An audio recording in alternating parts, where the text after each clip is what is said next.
Hello, I'm Cassia Faye Hayden. Welcome to my channel. I'm sorry I haven't been doing a whole lot of videos lately. I don't really have the money, and I've been incredibly busy lately.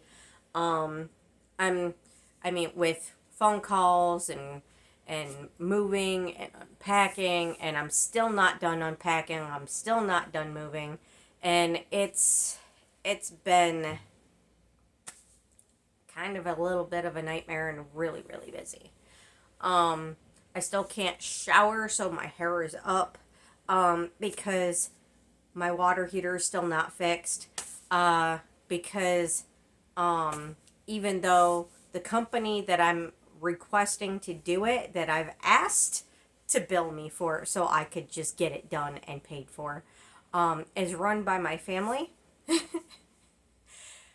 They won't do it unless unless it's paid for by some other agency. And I was denied the SER form through DHS to get it done. So I've been here for about a month and a half now, and I still don't have hot water. Even though my family does hot water heaters. Yeah, it should have been done by now. But anyway, I'm frustrated as hell about it. Um, I still don't have the rest of my furniture because I'm still not done unpacking the stuff that I have already moved from the apartment. Um, because I need to wash everything, and I mean everything. Now, I got really good about the dishes for a while, but I have ADHD and PTSD and OCD and anxiety and social anxiety. Um, the social anxiety is very important for this video today. Um, and we'll get to that later. Um, but anyway, so, I can't really handle touching cold water for long periods of time. And it's not just because of the ADHD sensory issues, it's also because I have fibromyalgia, and when I touch cold water, it seeps down into my bones, the cold, and it takes hours, even sometimes days, to get that cold out of my body. So, yeah. So I've been I started warming up hot water on the stove, which takes forever, and I've got to watch it constantly. I got to run back and forth to make sure that it doesn't overflow, that the cats don't jump up there and catch their stupid asses on fire, that they don't jump in the boiling water and boil themselves.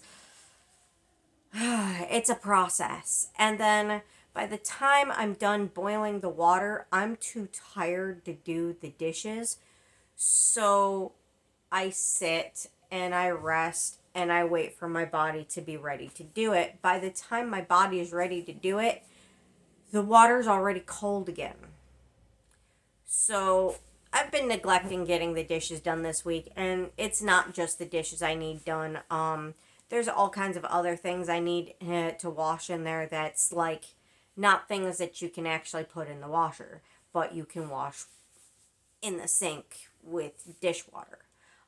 Like fidget toys, some things to put together, put my house together.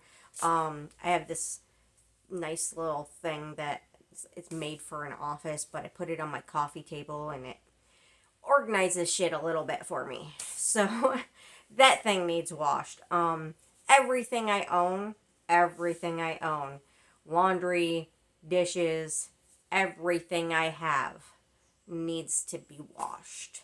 So, and this is my self-care video for the week. I put the ears on for my fidget video because I'm too tired to remember to do it after this video. So, um, we're not gonna do the cards today. We're not gonna do any meditation or the book today. I need to vent. This is my self-care video for me today, because for me, it's the self-care video for me. um but yeah, it's a lot. I did finally get a working washer, so I am finally working on laundry. Unfortunately, I don't have a working dryer, so I have to hang everything. So every morning and pretty much every 20 minutes, I have to get up and I have to check the washer to make sure that that's finished. Pull everything out of there and put it in the basket for me to hang up. Check everything that's hung to see what's dry and what's not. And I have to do all of this before I go to bed too. And I have been going to bed long before 2 o'clock in the morning lately, because I am just so exhausted. That's the time I normally go to bed, is 2 a.m. Because I go to bed about 2 a.m. I wake up about 7 o'clock in the morning and then get shit done. But I have been so exhausted the last month and a half between people not leaving me alone and other stressors that I've been dealing with, and all the work I've been having to do around the house just to attempt to get it situated. so I spend like the entire day just endlessly checking what laundry is dry, and hanging more wet laundry up and filling the washer back up, and it's not even remotely close to done, because literally everything I own, whether it be stuff I can wash in the sink or stuff I have to wash in the washer, everything I own needs washed, and it takes longer because I have an apartment size washer and no dryer. If I had the dryer, I'd be busting it out a lot faster, because it takes literally 20 minutes for my washer to run. 20 minutes. It's small, but it's quick. Most people, they put in a load in a full size washer, which is only double the amount you can fit in my tiny washer. Only double the amount, but it takes more than double the time. It takes them an hour or more for their washer to run. Mine takes 20 minutes. I pop it in, it runs, I pull it out, it's done. So it's great. It runs faster. I mean, yes, it's more movement for me, but it runs faster. And if I had a dryer, it would be done. But I'm gonna buy that next month, because that's essential for me getting the house situated. And then, so there's that. Another issue I'm dealing with, and everybody who knows me in person is probably going to throw a bitch fit about this, because they think that I'm lazy and I don't take care of myself and my cats. This is not the case. The problem at the old house and the place before that was the landlords and the neighbors. They stressed me out so much that I literally could not function, because I have fibromyalgia. And when you have mental issues on top of fibromyalgia, like OCD, anxiety, social anxiety, PTSD, ADHD, it maximizes how difficult it is to get things done. So when you mix that, your mental disabilities that also make things difficult for you to get done, with your body not wanting to work, and the stress overwhelming your mental disabilities, and the stress causing your body to go into nonstop constant flares, it makes it impossible to get things done. So yeah, the last two places I lived, that's the reason that they were so bad, because of other people. which I'm trying to get to stop here. I'll get to that. But so, yeah, there's no reason for there to be other people's stress in a home that I own. That I own. Right? And it's not the neighbors. The neighbors are great. Neighbors are awesome. They hang out with me a little bit when I want to. They'll message me here and there. They'll give me space when I need it. They're great. They've been amazing. I love my neighbors. And the park owner and the manager that owns the park, I only have to pay lot rent, but I own the trailer.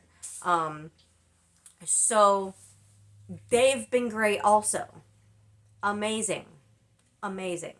So the stressors have nothing to do with my housing situation, except for the fact that I'm still trying to unpack and finish moving. No, the stressors are other people. But yeah, so yeah. So yesterday was a recovery day mostly because oh yeah, I'll get to that. Finish what I was talking about before. So the cats are still hi Callie. So the cats are still adjusting.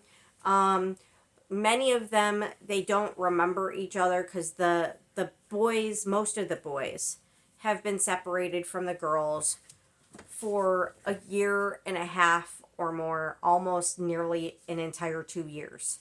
So they don't remember each other. Some of them have never even met each other before moving over to Sam's house temporarily until I could move here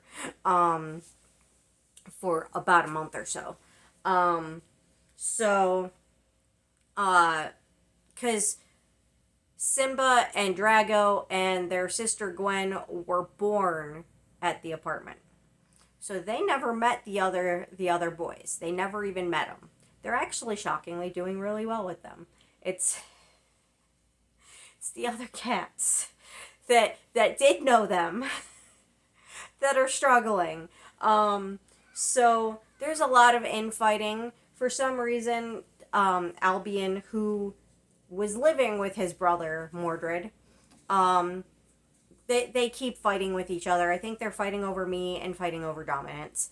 So they keep like chasing each other down and just like stand off and like one over here, just rah, rah.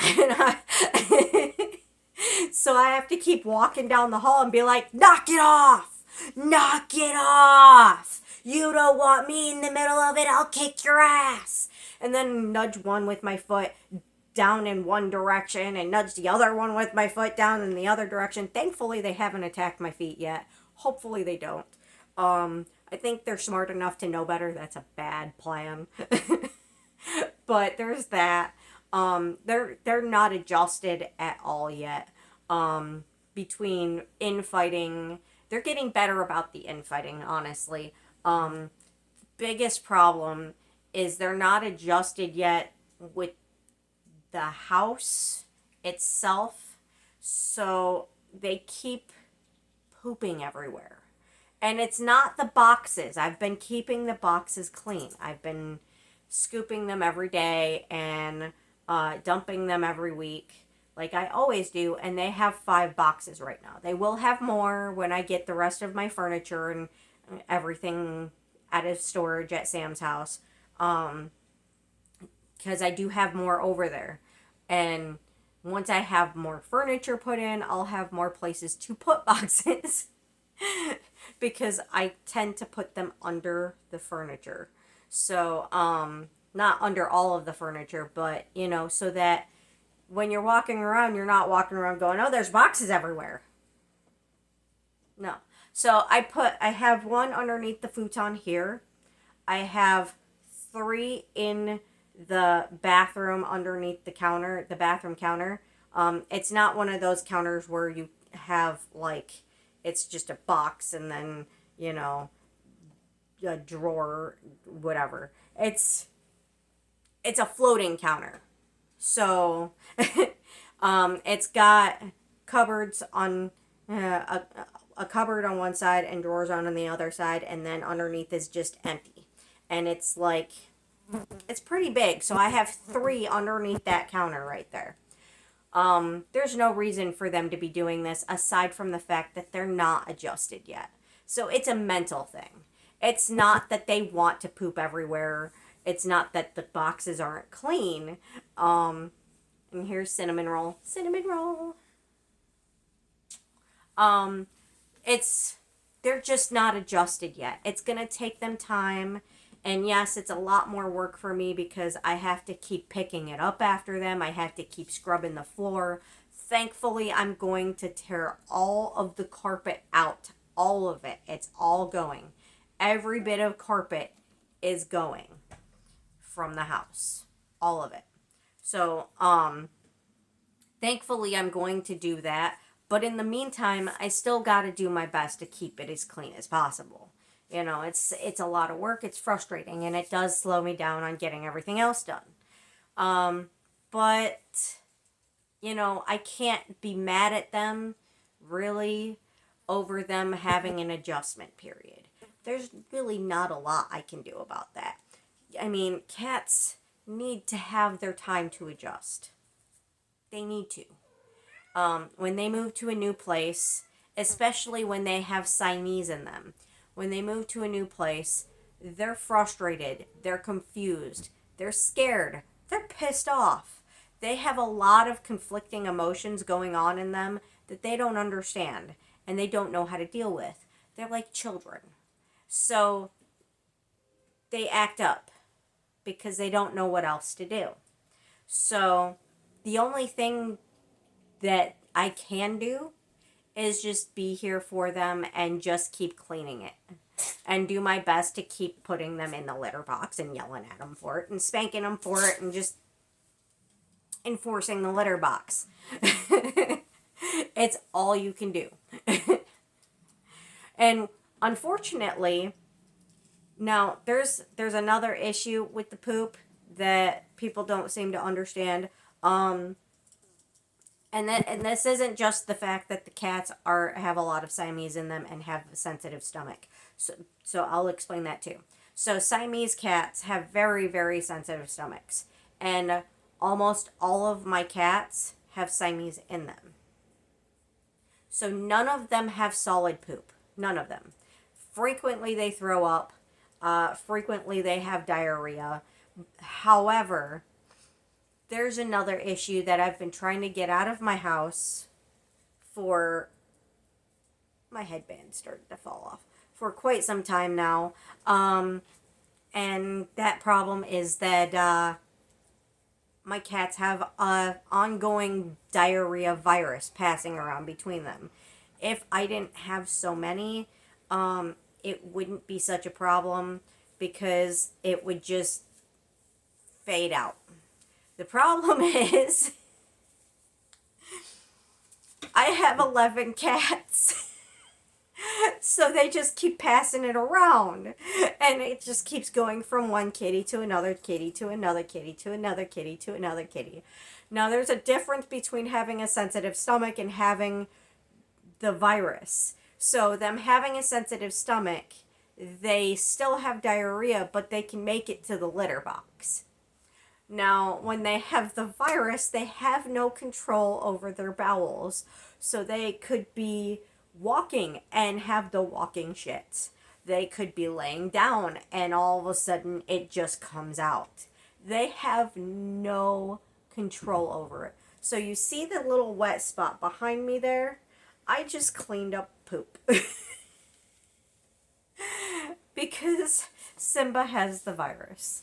I would tear it all apart and rewash it, but what you don't see on the other side of my camera is there is a pile that is about as wide as my coffee table and goes about to my waist. Well, it goes about underneath my boobs in height of laundry that I need to do just to get the laundry out of my living room, and that's just starting the laundry. So there's that. I also have a whole room full of bins and boxes full of laundry I need to wash, and a whole shed full of laundry I need to wash, and a whole Sam's shed full of laundry I need to wash. This is why I haven't finished moving yet. Because before I can finish moving, I need to get all the laundry done and put away. So I can bring in more furniture and more laundry. So, it might be a while before I finish putting furniture in my house. And even then, I doubt that I'll have help to get it done, to get the furniture moved, because, yeah, that's the sensory overload and the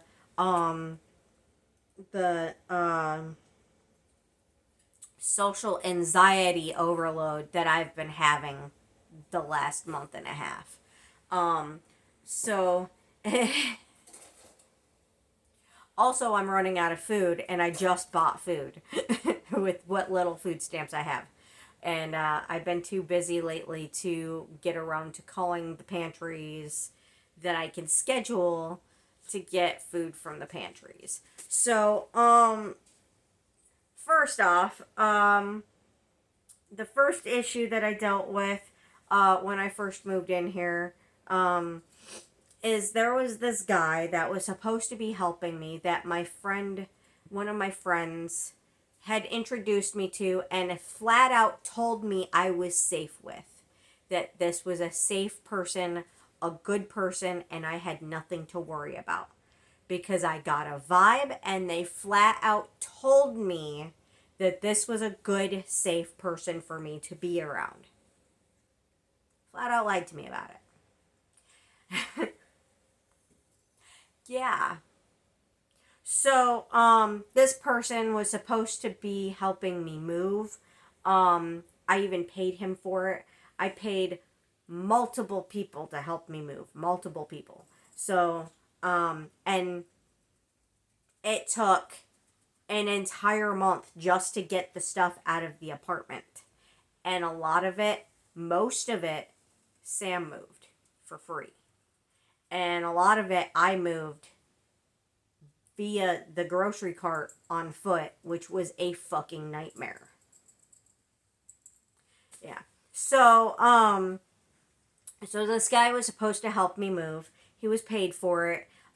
He was fed for it, and I even bought him alcohol for it. And he and other people also smoked all of my pot. Now, I am not into like over smoking pot at all. I'm one of those people that I use it only for medicinal purposes. I use it for my fibromyalgia. I use it sometimes for my ADHD and PTSD. Sometimes, if I need to. I don't even use it for my fibromyalgia unless I need to. So, so it kind of pisses me off that I went from a bag this big, this full, to a bag that full. And that was my Christmas present from last year. Yeah, that kind of pisses me off.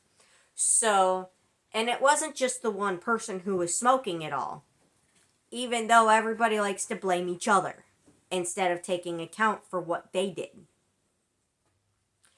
I actually had to hide it to keep people from smoking it, smoking the rest of it. I had to hide all of my medical paraphernalia so that I would have some left for winter. Which was the only reason why I had it to begin with, was so I can make it through winter. So nobody should have been smoking it. Nobody. Except for me. Now, sometimes I'm nice when people come over and they have pot of their own, then they share it with me. I think it's only fair to share too. But to smoke an entire bag in a month and leave me with that much left, that's wrong. That's just wrong.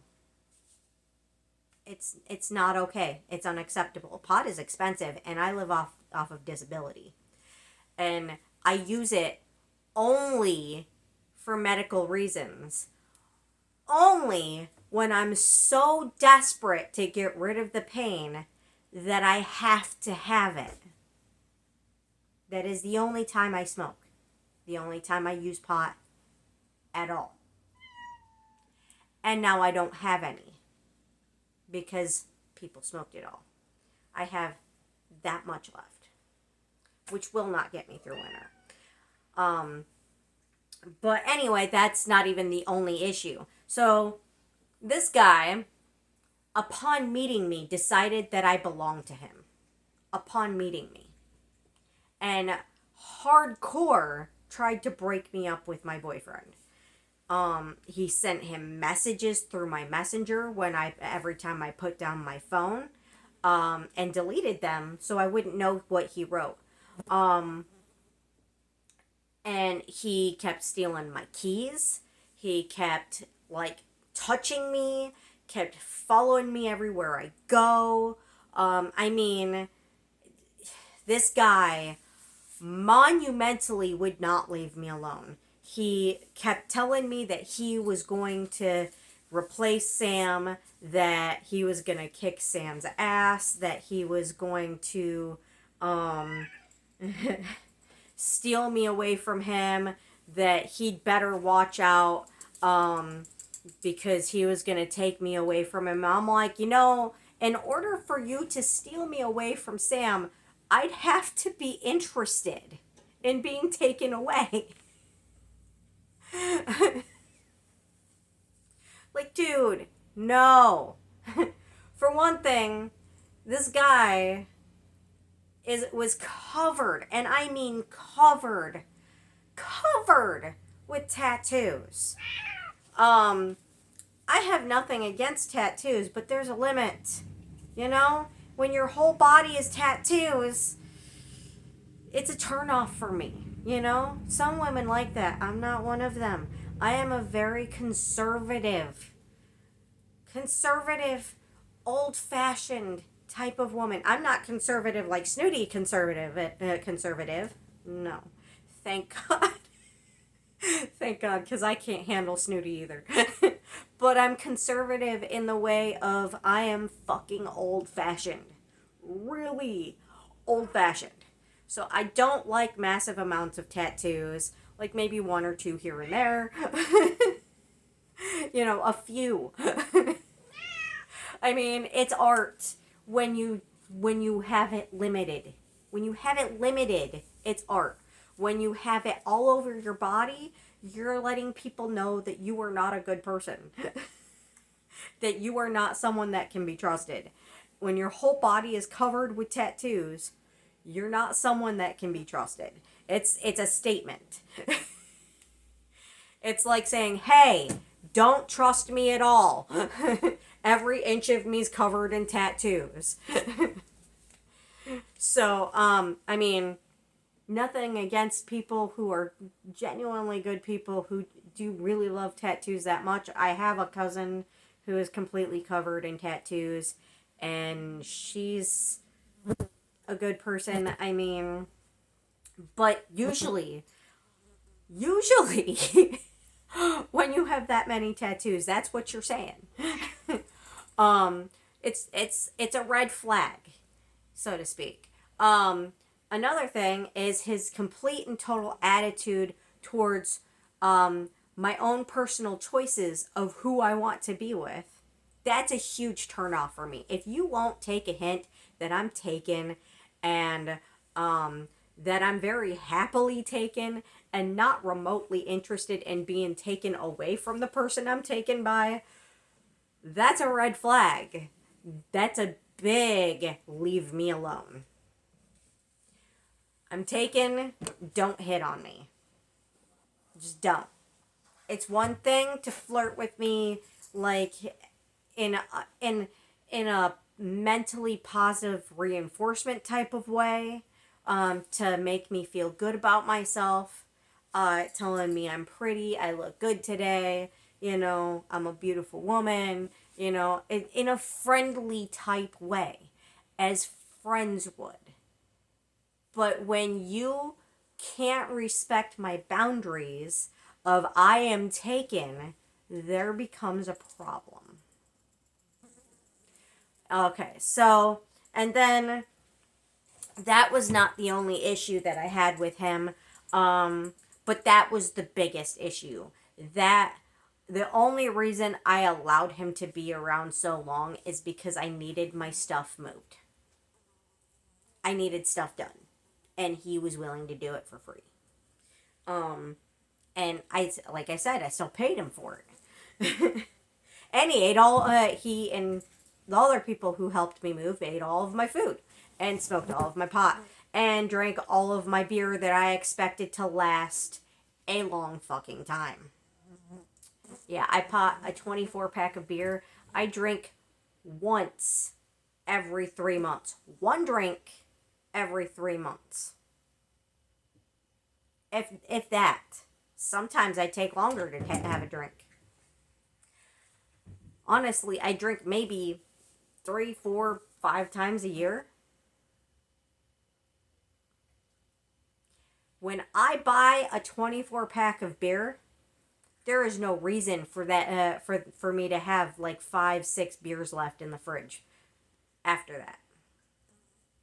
If I buy beer, if I buy any alcohol, I expect it to last years. Years. Because that's how long it takes me to drink it. Nobody should be drinking all of my beer.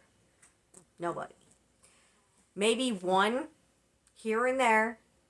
We are not, this is not a party house. I do not party.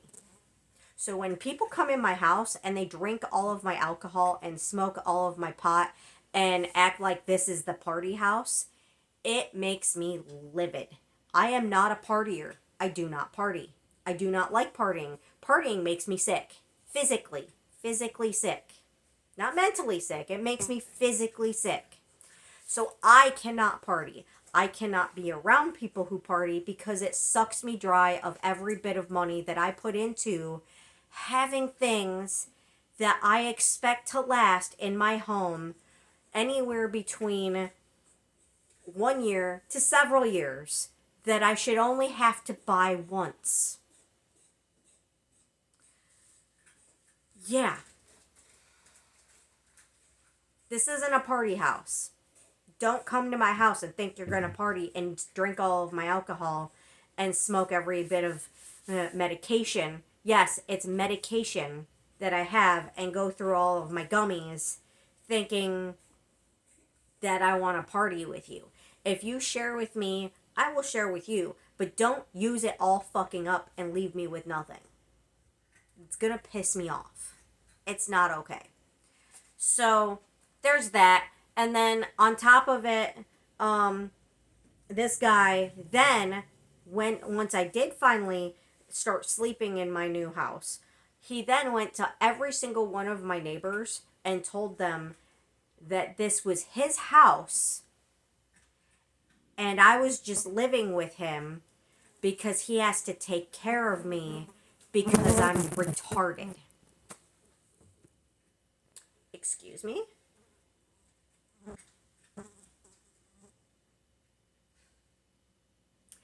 Of the disabilities that I've listed, of the mental disabilities that I've listed,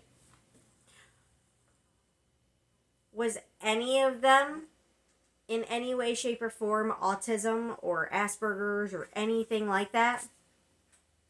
No? No? That's because I don't have it. I'm not retarded.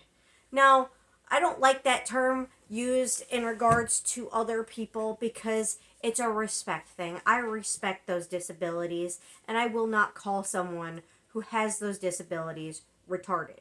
Now, when it's applied to me, I use that word frequently because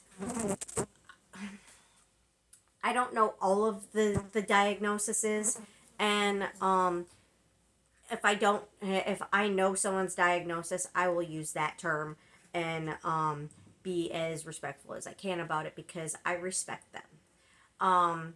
However, when it comes to me, I don't know all of the diagnoses, so I can't apply those diagnoses by saying, hey, I don't have this and this and this and this and this and this and this, because I don't know them all.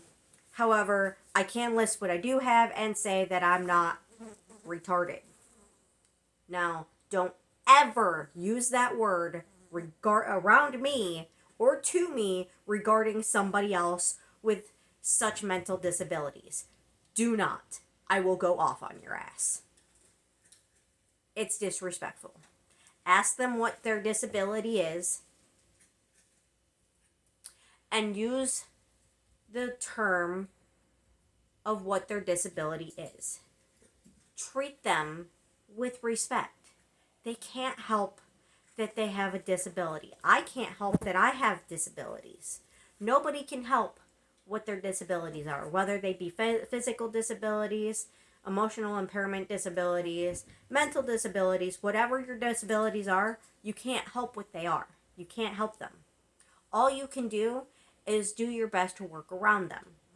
So never, and this goes for anybody, never disrespect somebody for their disabilities around me.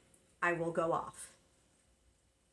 I am a Scottish, Irish, German, Scandinavian Scorpio.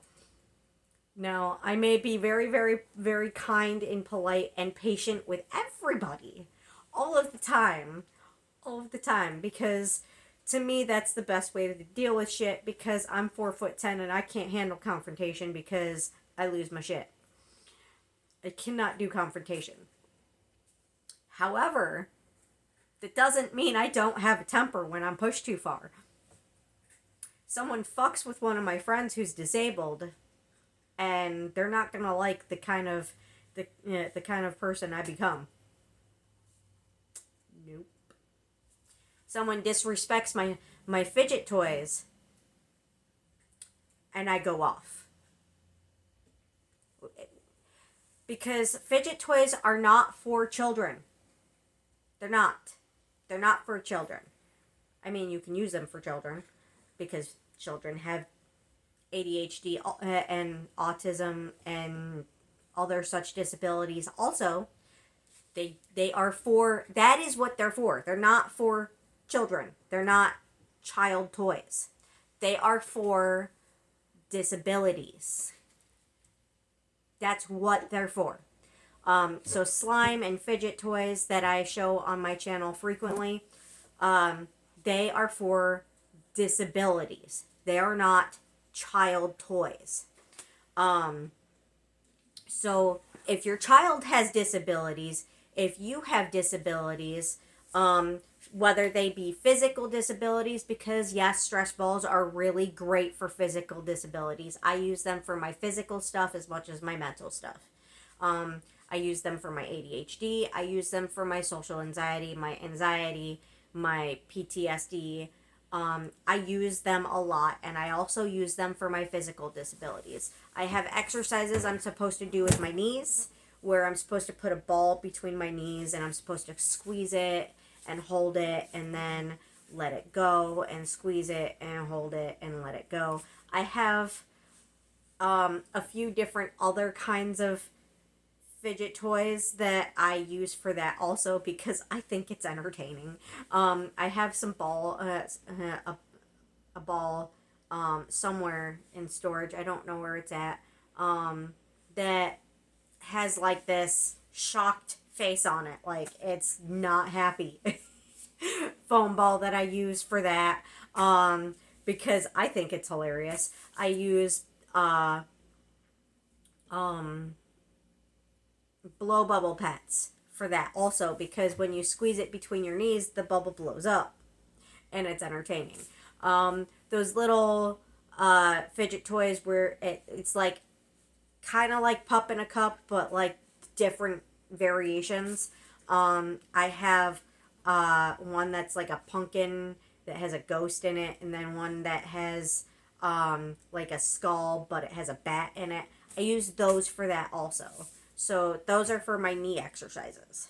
They're not just fidgets. They're for ADHD and OCD, anxiety, social anxiety, and even the autistic use fidget toys also to deal with their issues. It helps all of us. It's fidget toys are helpful for all of us. But they also help with physical things. So, and then when you have hand problems like I do also, I'm not supposed to use this hand for stress balls because of the tendinitis. However, this hand, because of the carpal tunnel, it helps strengthen this hand. So I should use them in this hand more, but this hand actually is my dominant hand. So when I show fidgets, I tend to use this hand. So that's why, even though I'm not supposed to use this hand at all for anything at all, it's the one that I use most because it's my dominant hand. So there's that. But yeah, so don't disrespect people's disabilities around me. Don't disrespect fidgets around me. Don't disrespect other people's disabilities like fibromyalgia or any other autoimmune, because I'll go off. People are very disrespectful about that stuff, and I've had enough of people being disrespectful about it. I'm just done with it. I'm done with people being disrespectful about autoimmunes that you can't help, and like they don't want to understand that it's something you can't really help, something you can't really control, something that really does affect the quality of your life and how much you can actually do and get done. People will genuinely treat you like you're lazy for having a genuine disability that keeps you from getting things done. And then they do the same thing with autism and ADHD and OCD and anxiety and social anxiety and PTSD. They don't want to understand. The people that disrespect you for these illnesses, it's not that they don't have the ability to understand because it's not explained to them right, because I've tried to explain it to these people. These are the kind of people that they just don't want to understand. And this is why I've started going off on them. I have lost all patience for that kind of shit. I can't do it anymore. So, hi Simba. So, and the whole cat thing. The cat thing, they help me deal with shit. They do. You don't like how many cats I have, don't come to my house. You don't like how many cats I have, don't talk to me. Simple as that. Just, you don't like it, leave me alone. Because they're my family. They're my kids. They're my family. They help me deal mentally and physically. I wouldn't be able to get as much done as I do if I didn't have them. They're my kids. You don't like my cats, don't come over. Just don't be around me if you don't like my cats. Or you don't like how many I have. Simple as that. Oh, Simba. No. He's helping. He's a good helper. So, and this is turning into a long video. It's already at 44 minutes. But I'm not done yet. I might not get any views on this video, but that's okay. I don't care. So, because to me, right now, this video to me is therapy. So, and I do still have a lot I need to get done around here, aside from just laundry and furniture and dishes. and hot water heater. I do need to repaint the whole house. I do need to get fixtures for both cupboard fixtures and lighting fixtures for most of the house. Um, yeah. And then, I got to do the carpet. I got to do the wall. I mean, get rid of the carpet and put in tile, and do the walls. I'm not going to do real tile. Just so you guys know. I don't have the patience for it. I don't have the money for it. It ain't gonna happen. I was gonna do stick on faux tile, but Sam suggested something that sounds kind of ingenious, and I didn't even know they had. Like floor sheeting that looks like wood. Yeah, I'll do that. That sounds good to me. Yeah. He says it's cheaper than doing the stick on tile, and that it would be easier. I mean, I don't know how much easier it would be because it sounds like a big freaking roll of something I can't lift and something that I can't roll out myself, but it sounds like Sam has a plan to do it himself. I don't know. He does a lot for me. Like, he really does. He should not push himself the way he does physically to do everything he does for me, but he does because he loves me. So, why am I not interested in another guy? Even if the guy were hot. I already have the perfect guy. I already have the perfect guy. Aside from the fact that he goes out of his way as frequently as possible to do anything he possibly can to make my life easier, that alone is a good enough reason to be with him. I mean, the man is amazing. He treats me like I've never been treated in my life by anybody else. I mean, I've never felt like I mattered to my family, really. Even when they do help me with stuff, there's always some kind of condition. Always. Sam doesn't have conditions with the stuff he does. He doesn't have me pay for things to have the help that he provides me, or to do the things he does for me. He goes out of his way just to take care of me. And he doesn't think he's taking care of me. He doesn't think he's spoiling me. To me, the amount of attention he puts into taking care of me, that's spoiling me. Because I've never had that from anybody until him. I've never had that from anybody since him. I mean, I have a few friends that would go out of their way to help me. I know Lindsay, if she lived in Michigan, she definitely for sure would. For sure. I know my friend Heidi would. If she wasn't struggling herself. She does do a lot of stuff for me when she can. What she can. She's more disabled than I am. Okay? So you can't expect a lot from this woman because she's way more disabled than I am. And she's homeless right now. So, the fact that she does what little she can do and is such a good friend to me is amazing. My friend Melinda is really good to me also. This woman, oh my God. She went through breast cancer, and that fight alone just just wow. Just wow. You know, how? How did she go through it?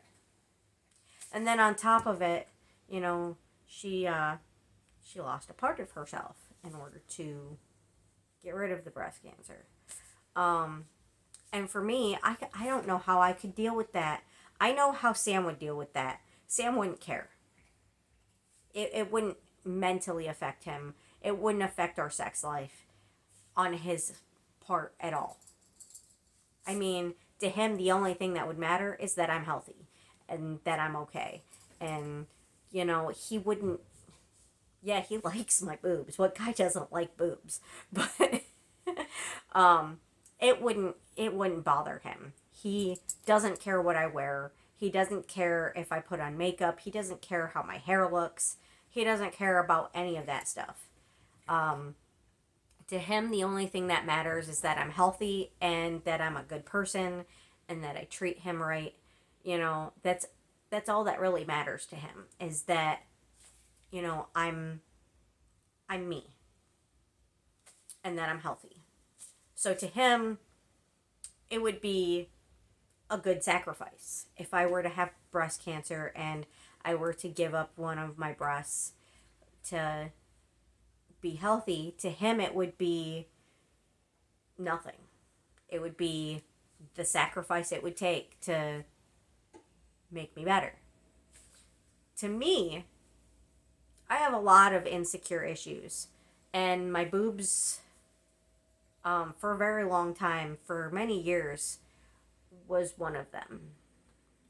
Not so much anymore, uh, because they're not as small as they were when I was in high school. but um, but because of that, because of my issues growing up with having insecurities over my breast size, and how my family actually treated me with that growing up. Not my mom, but my stepdad would terrorize me about it. My twin brother would terrorize me about it, um, endlessly, to the point where I was so insecure about my body that I just did not think that I was pretty.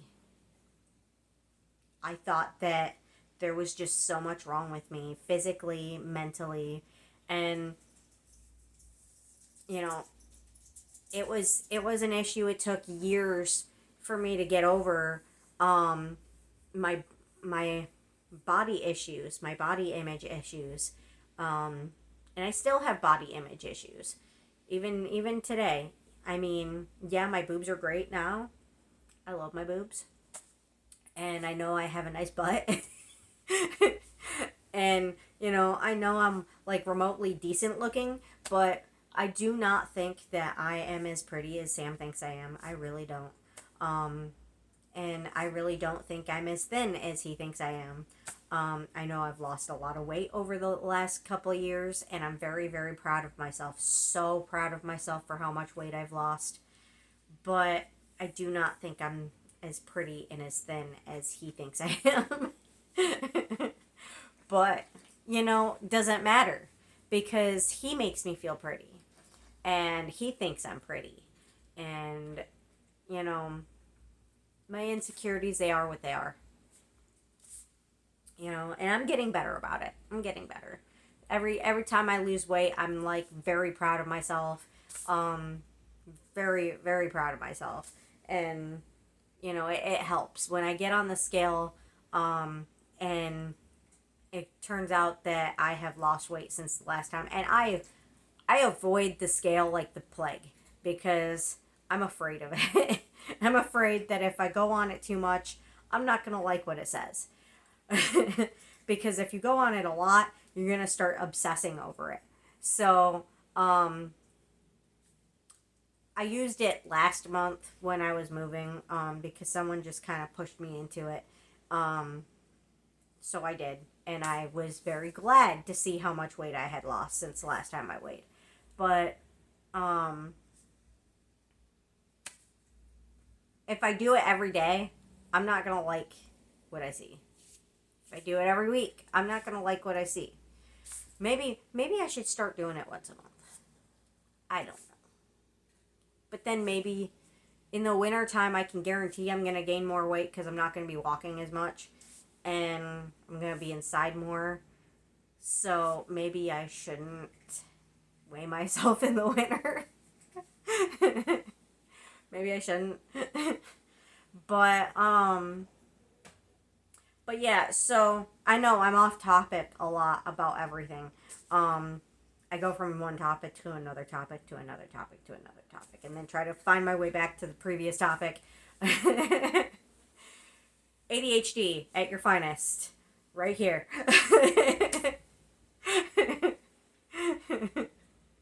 Right? But yeah, so there was a serious issue with that dude. And then he kept trying to tell everybody that my house belonged to him and that I'm retarded. And then he kept taking off with my keys. He ate me out of house and home. He drank all my alcohol. He smoked all my pot. And the alcohol in the pot was not just him or the food. It wasn't just him with that stuff. But then, he dragged a couple couches out of the house that I had every intention of having removed immediately from my yard. The only reason I was letting him tear them up was because I was told in order to get them into the dumpster, they needed to be torn up. So that's why I let him tear them up. So I didn't know this, but he was going to all my neighbors. There was one neighbor that had driven by and had flat out asked me if I wanted him to take the couches. And I was like, yes, please take them. Get them out of my yard. I want them gone. Yes, please and thank you as soon as possible. Now, he had gone behind my back and told this guy not to take them because he needed them to get his stress out.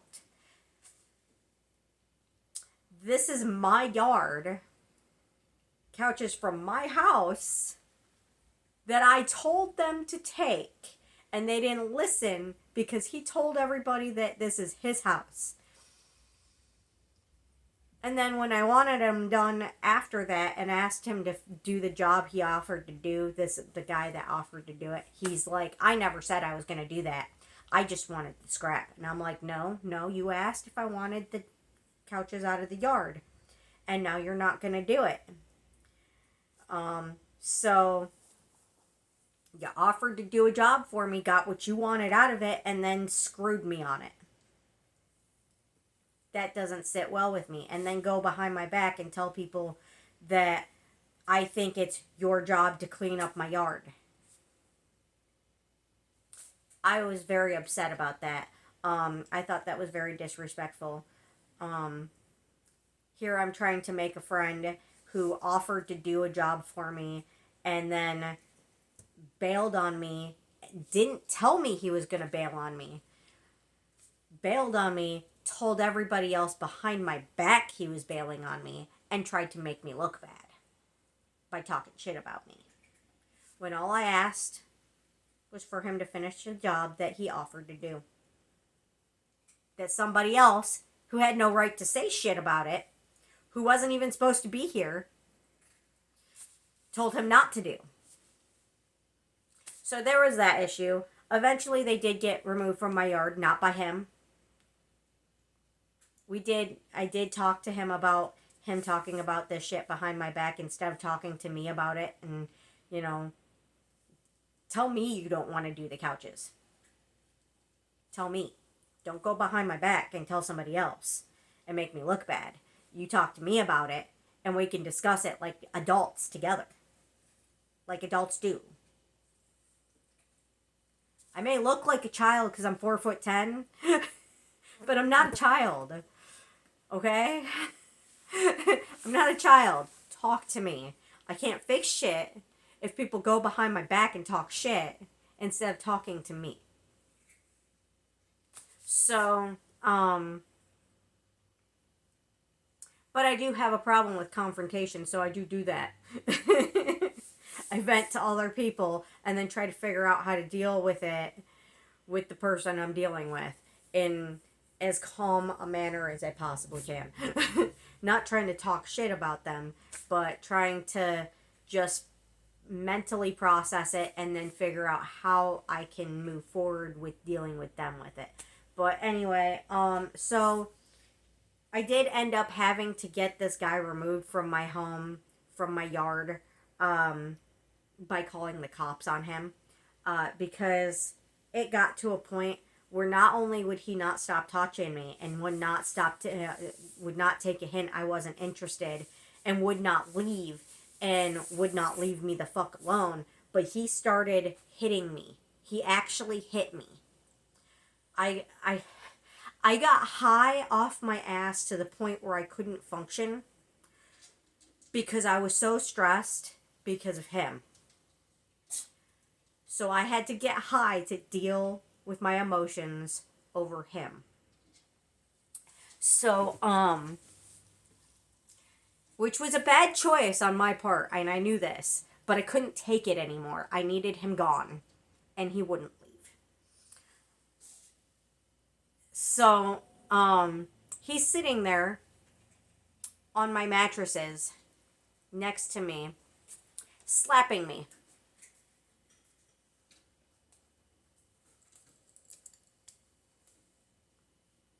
For a good hour. And then he started poking me. Violent poking like that. And he knows I have fibromyalgia. He knows he cannot do that to me. He knows that I have lupus on top of the fibromyalgia. He knows what that does. I explained it on multiple occasions. So he was intentionally trying to hurt me and piss me off, thinking that I wouldn't do anything about it, that I was too high to know what he was doing. Slapping me and poking me violently in my home.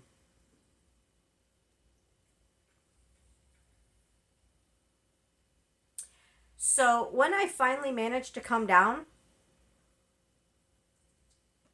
he started getting mad that I was starting to stand up for myself and telling him to knock his shit off. So he went off on me and realized that that was not a good plan, that was not going to fly, that hitting me and violently poking me and then flipping out on me because I stood up for myself was not going to work. So he thought he was going to get away with that shit and stay in my house, stay hanging out at my house, and screwing with me and trying to move in and eating me out of house and home and drinking all my alcohol and smoking all my pot. He thought that he was going to use me, and that no matter what he did, I wasn't going to do anything about it. Oh, he learned. So we were actually, because he had finally got money on his card. Apparently the whole time he was supposed to be helping me move, he was waiting to get money on his card, trying to get money on his card, because his card was locked for some reason. I don't know why. I don't care. I really don't give a shit. So he, to thank me for I don't know what the fuck, he offered to take me out to dinner. And I told him repeatedly I did not want to leave the house while I was high. He refused to take no for an answer, and I was too high to really do much about it.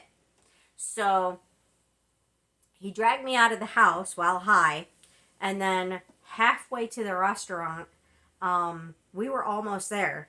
I came down enough to actually be able to mentally function and be like, what the fuck? Dude, like, you've got us walking all the way to a restaurant that is way too far away to walk to without my cane, without my cart, knowing that I could collapse at any minute. And we had left while I was too high to make these executive functions, these executive thoughts, these choices. to get my cane or to get my cart. I was too high to think. So,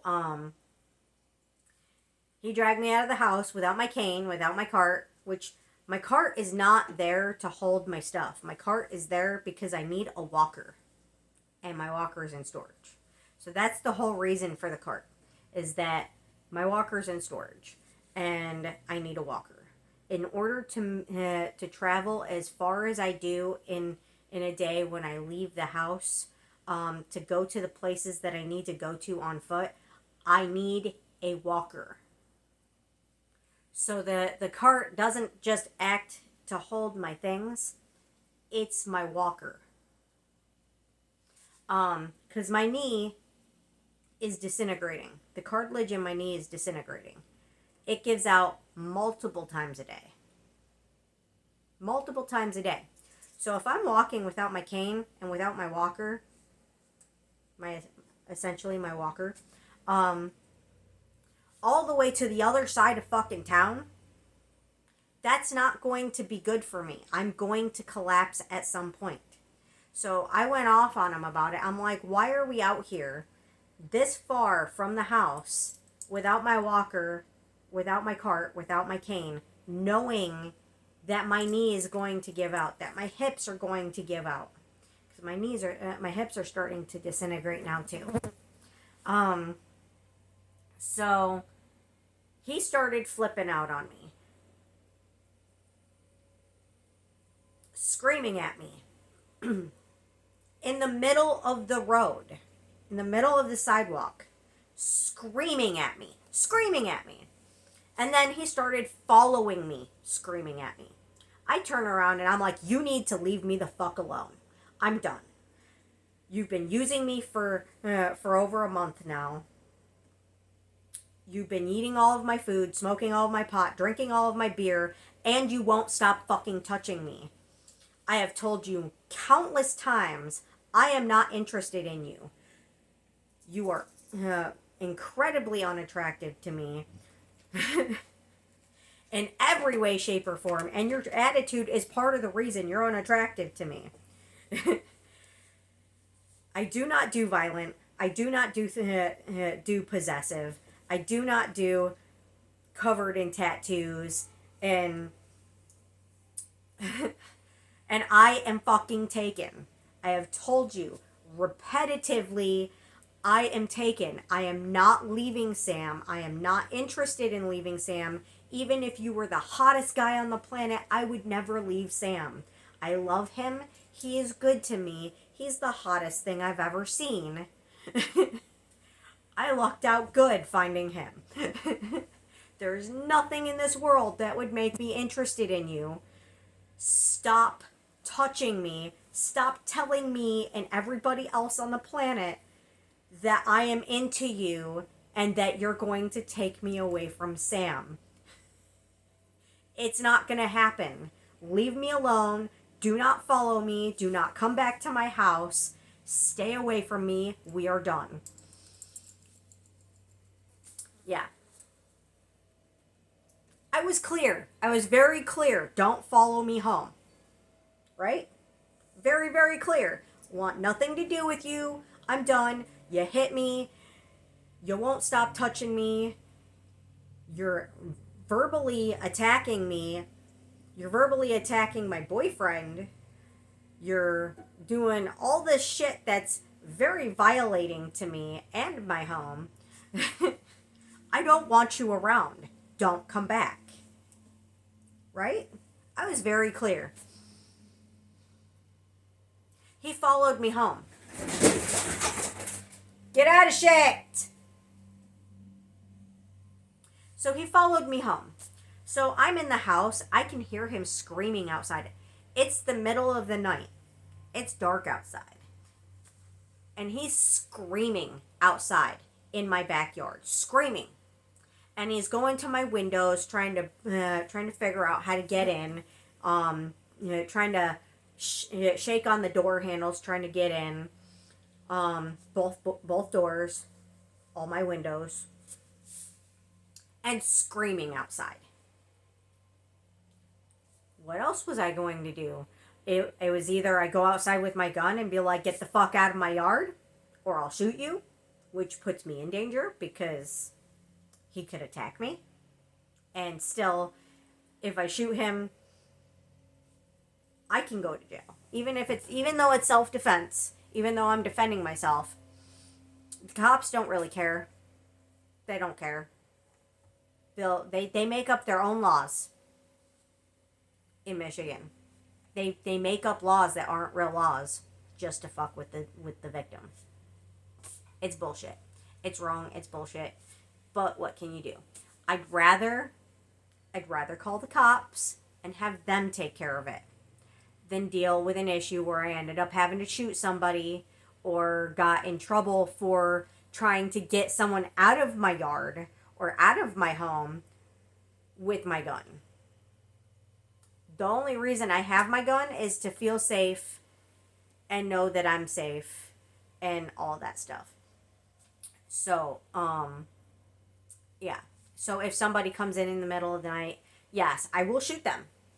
If someone breaks into my house while I'm sleeping, I wake up, someone breaks into my house, yeah, they come in, they break in, they come, they B&E my house, they're getting shot. Okay? But if you're in my yard and I want you to go, or you're already in my house and I want you to go, I'm going to find other ways to get you out. Because I don't want to have to deal with the shit that comes along with the cops having to explain to them the situation and still be treated like I'm the bad person for being the victim and trying to protect myself properly in my own home. So never would I use my gun to get rid of somebody in my yard or in my house that I want gone. Because I don't want to deal with the cops with that shit. Because they don't side with the victim. They never side with the victim. Ever. So, yeah, so I called the cops. And I'll get to the rest of the explanation of that situation with the gun thing and in a bit. But, so I called the cops and, you know, so he took off because he heard me call the cops. And then the cops came out and they're like, well, if we find him, we'll remove him from the area. We'll arrest him and take care of it. Don't worry about it. So you don't have any bruising from where he hit you. And I'm like, well, I don't always bruise very easily. In the winter, yeah, I bruise easily. In the summer, not so much. Because of how fibro is affected by cold. But so then, my neighbor was worried about me, so she messaged me and she was like, are you okay? I saw the cops there. I heard the screaming. Are you okay? Please come over. I want to make sure you're okay. So I went over there and, you know, I actually spent most of the night over there because I was afraid to go home and she was afraid to let me go home. Nice lady, right? Her and her husband are really, really nice. He's pretty cute too. I'm not gonna lie, he's a good looker. But I know what I have. I'm not looking to replace anybody, and I mean, he's hers. If I were looking to replace Sam, I would definitely not go for a taken guy, and there is never going to be a reason for me to ever be interested in replacing Sam. So I know what I got. Aside from the fact that he's like the perfect guy, he's also incredibly hot. Yeah. So he's got a really nice body. He's got a gorgeous face. If you watch Gun Sam Revolver Aficionado, you know. If just to check out how hot my boyfriend is, feel free to check out his channel. I am that lucky. He is mine.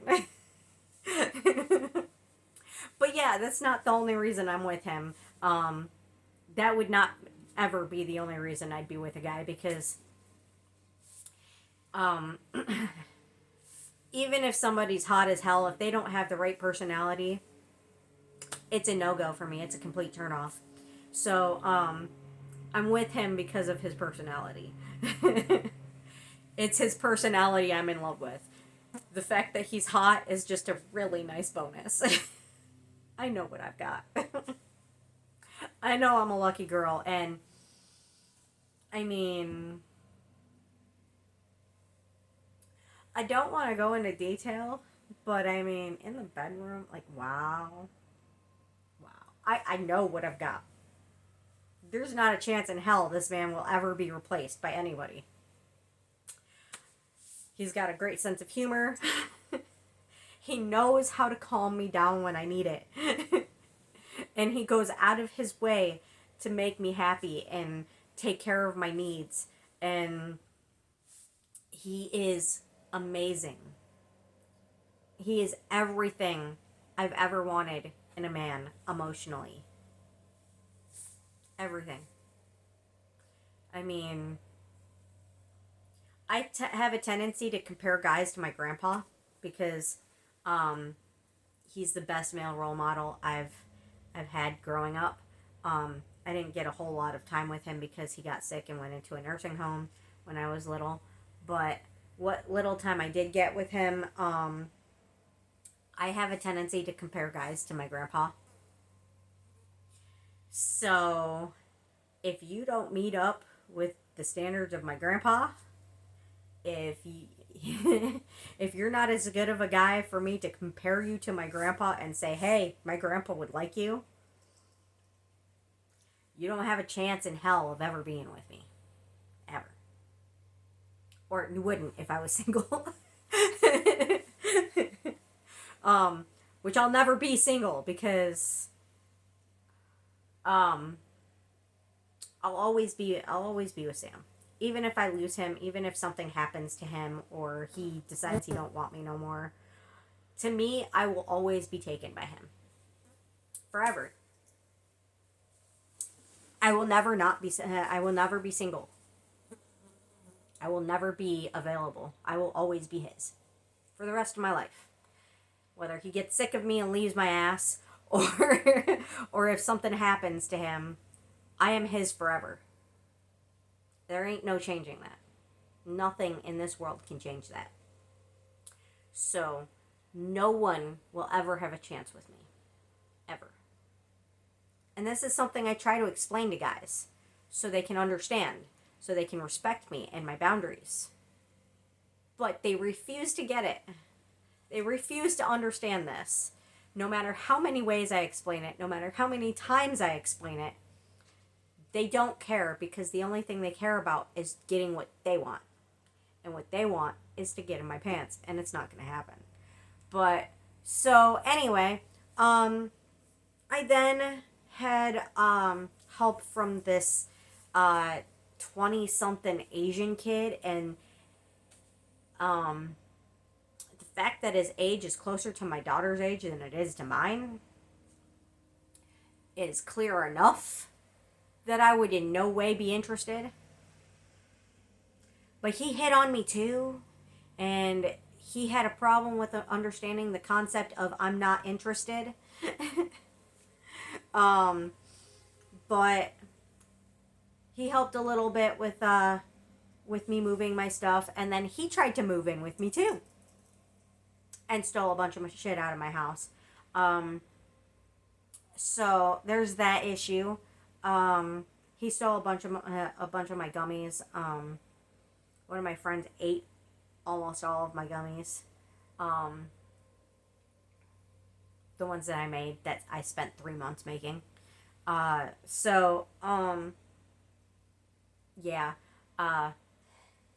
It's been issues and upon issues upon issues. So this guy, he showed up and he started acting all possessive about my house and started screaming at me that alcohol that was in my freezer was no longer in my freezer because I gave it away because I didn't want it, and it was left here by the person who I had to get rid of with the cops. And he bought it. This Asian kid didn't buy it, even though he tried to tell me he did. He wasn't even around when this bottle was bought. So, I didn't even know him when this bottle was bought.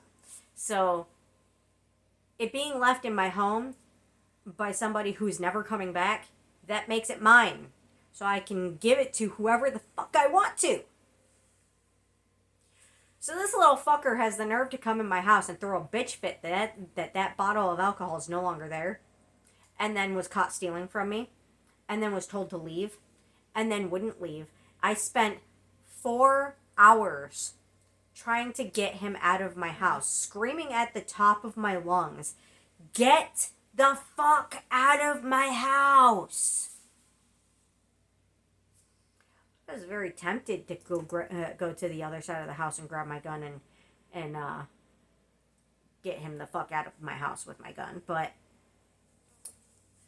like I said, I don't want to deal with cops for shit like that. So I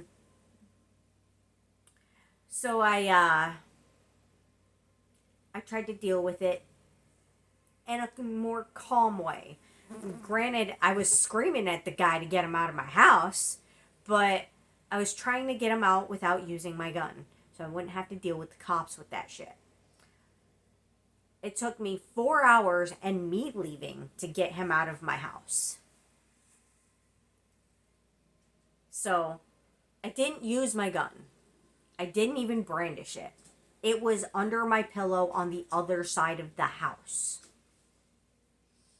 So, I put it on because I always wear it when I leave the house so that people know to leave me alone. Because if it's on my hip, I get a lot less people following me home. So, when I don't have it on my hip, I get a lot of creepers trying to follow me home. So, yeah, I open carry everywhere. Everywhere. Everyone knows I carry. I open carry for my own safety. So, if I'm going somewhere, I need to be safe. I need to be safe. So, yeah. But, so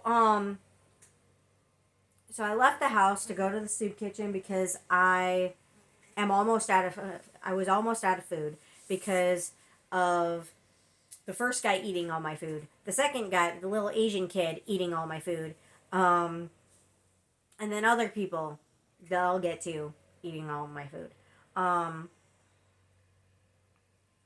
So I was almost out of food. I'm still almost out of food. I was supposed to go to a pantry and get more food, but my ride made me leave before getting the food. So, yeah. That was a wasted trip for me. When you eat all my food and then you take me to a pantry to get more food and then make me leave before I get more food, doesn't help me. But anyway, so, yeah. And then I ended up having to use my food stamps to feed those people who were supposed to help me get a ride to get more food. So I'm out more food again, more because of that.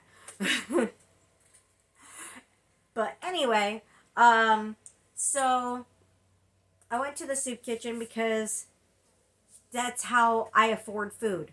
I go to the soup kitchen, I go to pantries, I use my food stamps. That's how I survive. Even with the soup kitchen, the pantries, and the food stamps, all together, going to every pantry, I still don't have enough food for a month. So, bear that in mind while everybody and their brother's eating all of my food and making me run out of food. And then I don't end up getting more food from pantries because my ride kind of screwed me on that one. So, and I paid for massive amounts of gas for all of the things that I was trying to get done. Massive amounts of gas. I went from having $500 extra last month to having nothing and not being able to afford anything because I was paying everybody for gas for things they didn't do. And all of my bottles. So, so this little fucker follows me to the soup kitchen the whole way, harassing me and threatening me. The whole way. I get in there and I'm still trying to be very, very patient with him. Desperately trying to be patient with him while telling him to leave me alone. He follows me to my table. I mean, it's not my table, but you know, it's a public table, but you know what I mean. The table that me and my friends always sit at. That, you know, one of my friends was already sitting at. So I went over there to sit with my friend, and he followed me. And then, so I start pulling out some fidget toys because she was having a day, and I was having a day. Obviously, I was having a day because he would not leave me the fuck alone. So I pull out some fidget toys so the two of us could deal with the shit we were dealing with, and we could deal with his unwanted presence without flipping out on him. So, and I had gone into the office a couple times to talk to one of the ladies in the office in there, and I explained that I couldn't deal with the shit. I couldn't deal with it, and I needed him to leave me alone. And she's like, he needs to go. And I'm like, yeah, he needs to go. To which nobody did anything about. He just still was just there and would not leave me alone. So I pull out the fidget toys for us to deal, and he starts freaking out that I'm playing with my fidget toys, and he tells me to put my child toys away because they're annoying him. And we're like, well, if our toys are irritating you at our table where we were here first and you were not invited, you were made clear that you were not welcome, and we're just dealing with you. The whole reason we have these out is to deal with you because we don't want you here. If you don't like them, go away. There are other tables you can sit at. Just go to another table. Just leave us alone. So he starts freaking out more, telling me to leave. Telling me to leave. Not just to another table, but to leave the building entirely. And telling me I need to go call Sam. As if it's Sam's job to rein me in.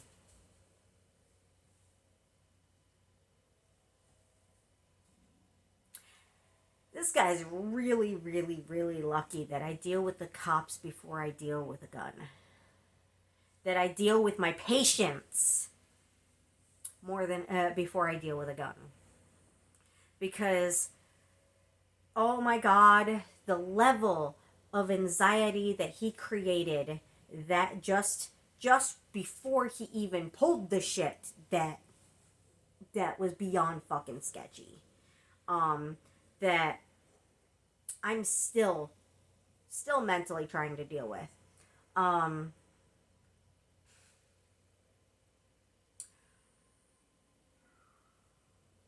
Telling me to leave the table with my friend where I was there first. Leave the entire building and tell me I have to call my boyfriend to rein me in because I want him to leave me alone.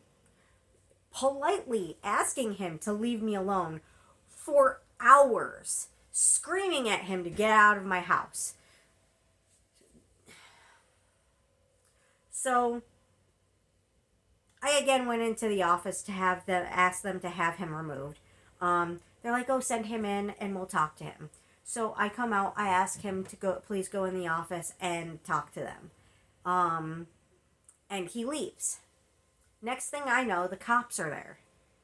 I thought they were there for him. I was glad they were there. I was like, good, the cops are here. make sure he doesn't come back.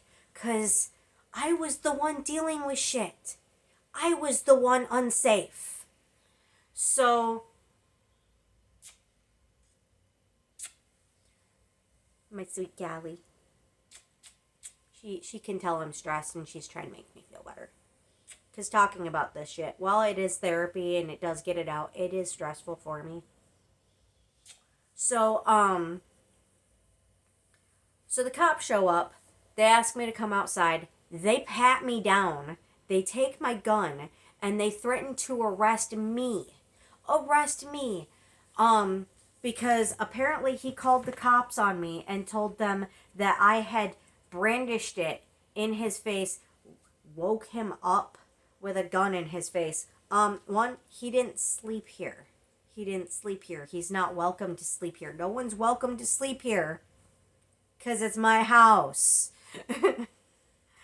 Except for me and my daughter and possibly Sam, who never will. And, you know, occasionally, maybe my friends every once in a while on rare occasions. Once in a while. Let me make that clear. Once in a while. People will not be moving into my house. They will not be sleeping here multiple times a week. That is not okay.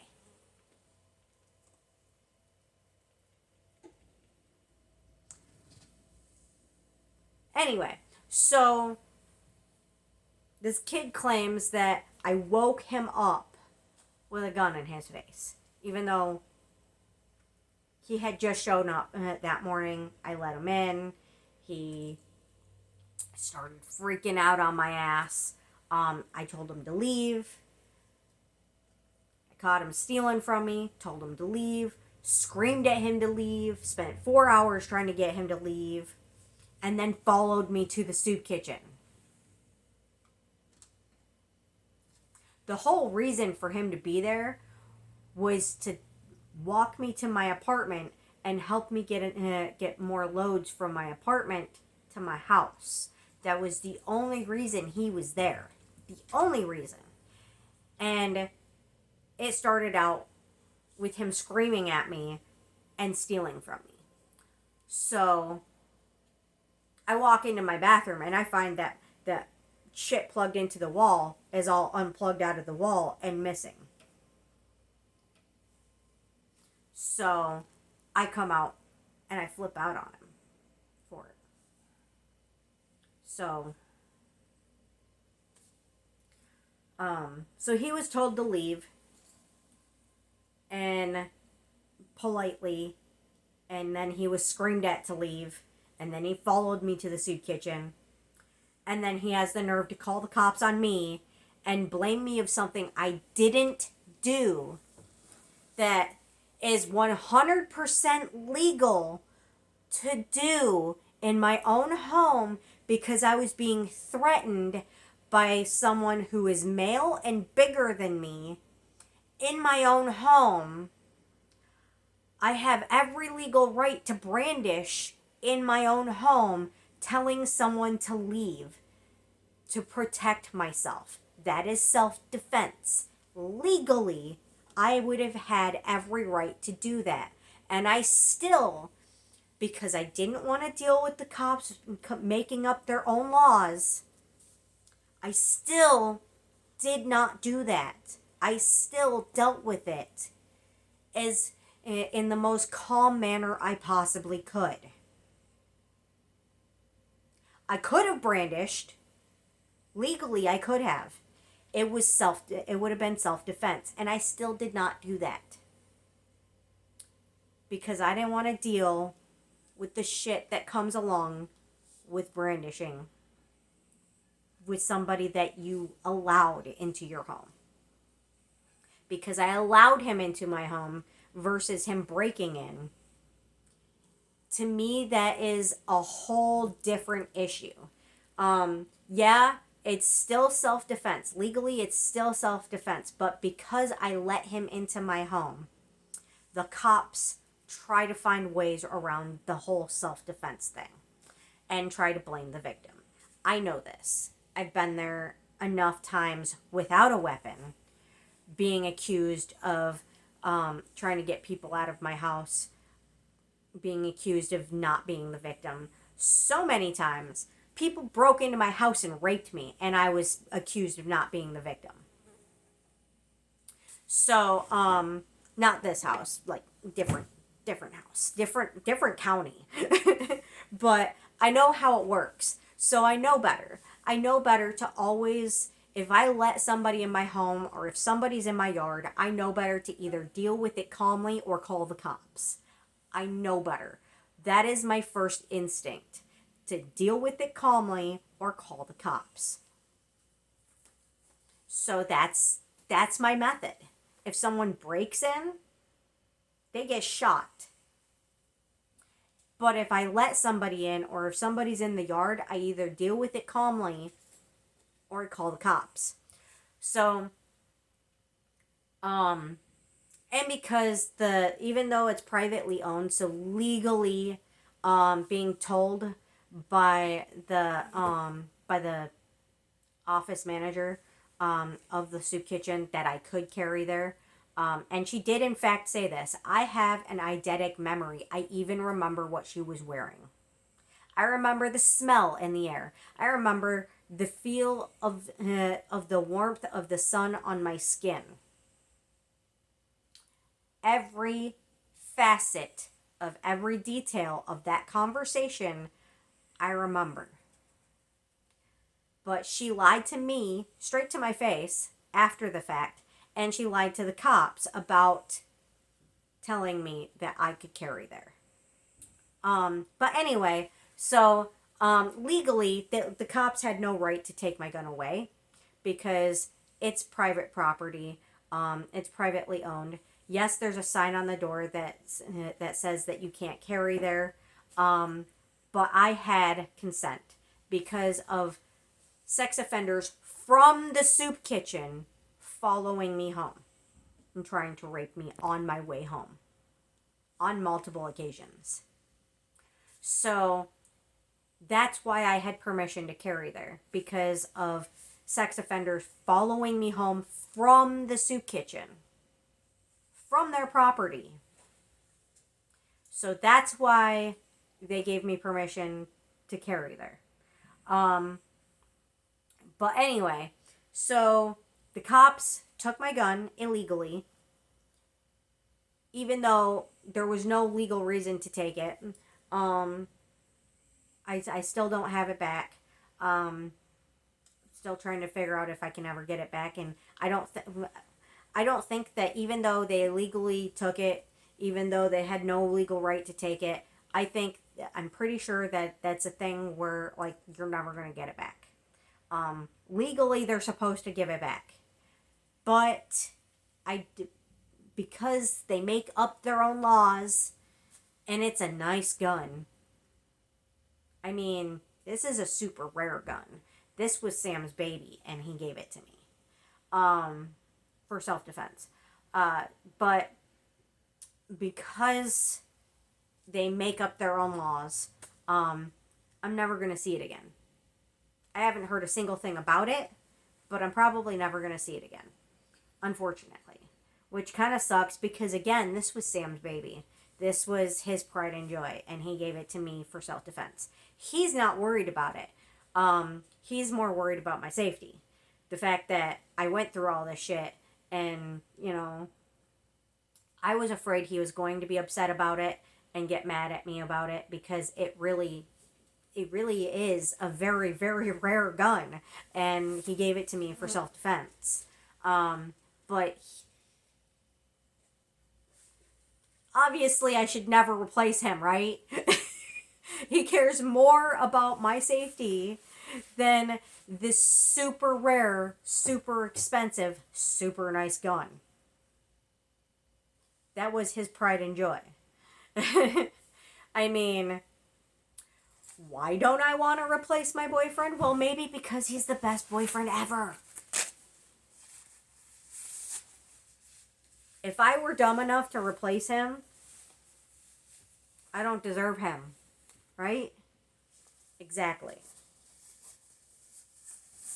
I know what I have. I know how lucky I am to have a man that cares about me that much. That's as good to me as he is. That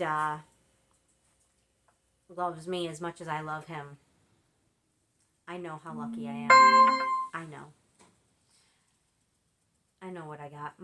And to have him be hot on top of it, gold mine right there. So there's that. And then so then after that, I thought the nightmare was over. I really did. I thought the nightmare was over. I thought all the drama was done and over with. So then my friend, who I met the other creeper through, um, and I know this is getting to about 2 hours long, but we've been waiting for this part. Um, so, um, so she starts trying to move in because she becomes homeless again. She ended up with a upstairs apartment, um, and for like a few days. She was only in there for a few days, and then she told me this story that doesn't like even make any sense of why it would even be an issue. Like none of the whole story sounded made up. So for the reason why she was kicked out of this apartment. Um, so apparently, according to her, um, she had somebody staying with her that went downstairs into the other person's apartment with alcohol, and that the people downstairs um, were sober. And I mean, sober. Not like hadn't drank for the night, but I mean, sober. Went through the nightmare of getting sober. We're alcoholics, and now never again touching alcohol. Um, Now I've never had a problem with addiction like that. I like my alcohol. I do, and I've never. I do feel feelings. Don't ask me where that's coming from. But yeah, I do have issues sometimes where I like want a drink so bad that I can feel like my something just crawling under my skin, and I just get really uncomfortable, and I really just need a drink. But when I feel like that, I refuse to drink. I absolutely refuse to drink when I feel like that, which is why I don't drink very often. Um, but when I want to drink, and it's not like that, like I need a drink. I mean, I will not allow myself to drink when I need a drink, but when I want a drink, I'll have a drink. I don't want to drink very often. Like I don't feel the need to drink all the time. I can't get drunk, so it doesn't do anything for me. Um, the amount of alcohol that it takes to get drunk, I can't really afford. And the few times I have gotten drunk, I don't enjoy it. It doesn't do anything for me. All it does is make my vertigo symptoms that I already don't want worse. Getting drunk doesn't do anything for me. It doesn't make me in any way happy. So unless I'm so depressed that I can't mentally function, I don't really drink. I won't try to get drunk. I don't drink like that. So, yeah. But so this friend told me that story, and of why she was kicked out. Somebody else that didn't live there went downstairs with alcohol and got her kicked out. That sounds like a conversation. Doesn't sound like a reason to kick somebody out, but it sounds like a conversation. I mean, I don't see why somebody would get kicked out because somebody else did something that doesn't live there. I could see them, see the people downstairs talking to them, being like, hey, don't let that happen again. Please make sure nobody comes downstairs with alcohol. We are sober. You know, or if they're not going to be respectful of us downstairs, please don't let them come back. But I don't see somebody kicking you out for one time, one thing happening like that. So I'm betting it was a lot bigger of an issue than they're making it out to be. It does not, nothing about that story sounds real to me. So they go from being in this apartment for a day and then kicked out, which I can't think of what they must have done to be that bad to be kicked out after only a couple of days, for their story being something that could have been resolved with a talk. That doesn't sound logical to me at all. Sounds 100% made up to me. To trying to move into my trailer. So after dealing with their friend trying to move in and it being very clear that wasn't going to happen, this little Asian fucker trying to move in and that not happening, and me venting about it for weeks, pissed off about it, they thought they were going to manipulate their way in to move in with me. They thought that telling me they're not trying to move in while actively trying to move in was going to convince me that wasn't what they were trying to do, because apparently they think I'm stupid. Yeah, I'm so stupid. I'm not dumb.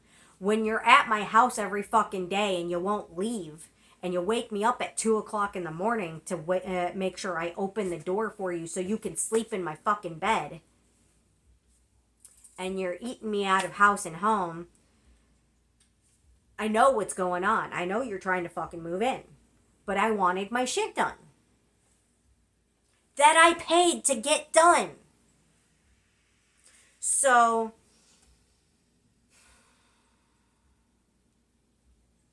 I paid them gas multiple times to get my shit done.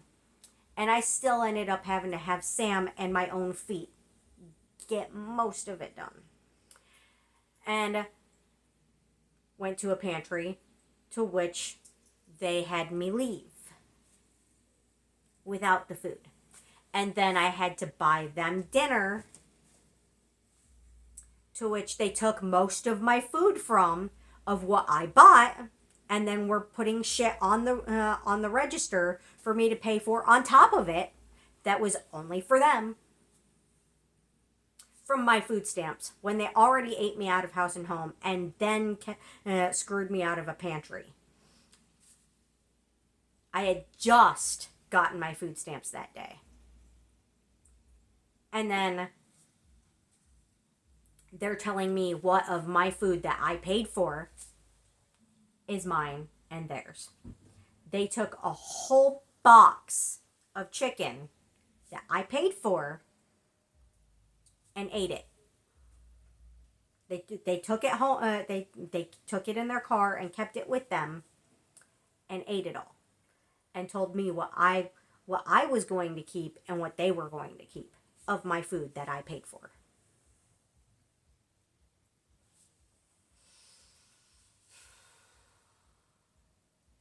And then kept showing up every day,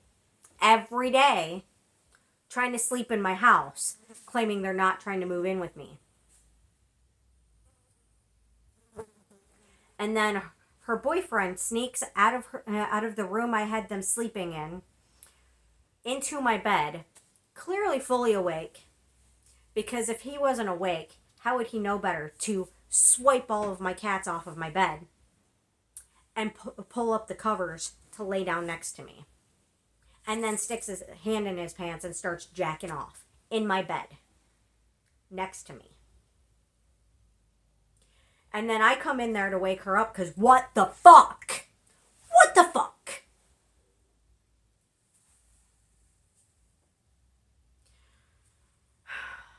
I spent an entire month telling everybody that I want to be left alone because I'm not interested in any other guy but Sam. And he comes into my bed, pushes all my cats off my bed, climbs into bed with me, and sticks his hand in his pants.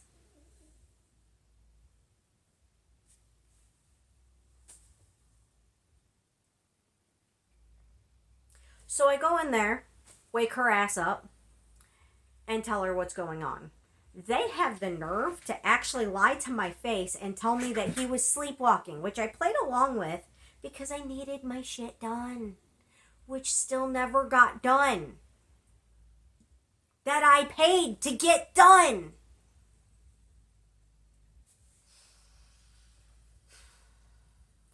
So he basically tried to sexually assault me. And she tries to cover it up with claiming that he was sleepwalking. And then they're driving me around all over town because apparently that's their favorite thing to do is drive around town all day long and fucking not get anything accomplished but driving around and fucking wasting my time and my energy. And sitting in a car like that for that long hurts my body monumentally. I have to recover after being in a car that long. My body can't handle that. So we're in the car all day, and the whole day after this happened, the whole day, he's terrorizing me, harassing me, telling me that because he crawled into bed with me unwanted, that now we are officially best friends. And I didn't have a choice in the matter. He has to be my best friend because he crawled into bed with me unwanted. And he's all laughing about it. And I'm fake forcing laughter despite the fact that I'm becoming more and more and more and more freaked out and feeling more and more and more violated.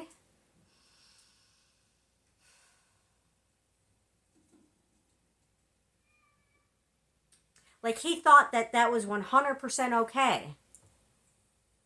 And it's okay to terrorize me about it. No. You crawling into my bed unwanted does not make you my best friend. It makes me creeped out by you. It makes me not want you around me at all. Ever again. Ever. So, I'm trying to get along. Very desperately trying to get along, while I'm getting madder and madder and madder and more creeped out by the moment and feeling very, very violated. So violated that I'm feeling the bugs crawling under my skin that aren't there, that a woman who's been raped feels. If you've been raped, you know this feeling very well. Yeah. It's a thing that women deal with when they've been raped. After you've been raped, you feel like you're so dirty that there's bugs crawling under your skin and there's nothing you can do to get clean. When someone crawls into my bed like that and then spends an entire day trying to make a joke of it and trying to tell me that I have to be his best friend now because he tried to fucking violate me, it only makes me feel more violated and activates that rape sensation. So, all I wanted to do was be away from him. And because my friend's sitting there trying to pretend that he didn't try to sexually assault me, that He was just sleepwalking. That made me not want to be around her either. At all. Ever again. So, and then, so, but I still put up with it because I was still trying to get shit done that I still already paid for with all the gas money that I gave them. The massive amounts of gas money and all the food they ate and all the pot they smoked and all the alcohol they drank. Yeah, they gave me alcohol and pot too, which is nice. But the amount of pot that they and alcohol they gave me did not replace the amount that they smoked and drank of mine. Not even close. Not even remotely. So I spent several weeks trying to get them to leave my house while they're trying to fill up my shed with their shit. And I'm politely trying to talk them out of it and trying to get them to stop doing it and stop showing up and just leave me alone and just go away. And they just would not stop showing up. They did every fucking day. Every day they were here. If not in the house, outside, sitting outside the house. I intentionally let my cats shit all over the house so they would leave me alone. So they would not come in my house. I intentionally allowed the cats to make every inch of the floor shit so they would leave me alone. It was the only way, because telling them I didn't want anybody living with me over and over and over and over and over again wasn't sinking in. Telling them I needed downtime and rest and space and that I was running out of food wasn't sinking in. Nothing was getting them out of my house except for letting the cats shit all over my house, which I still don't have clean yet.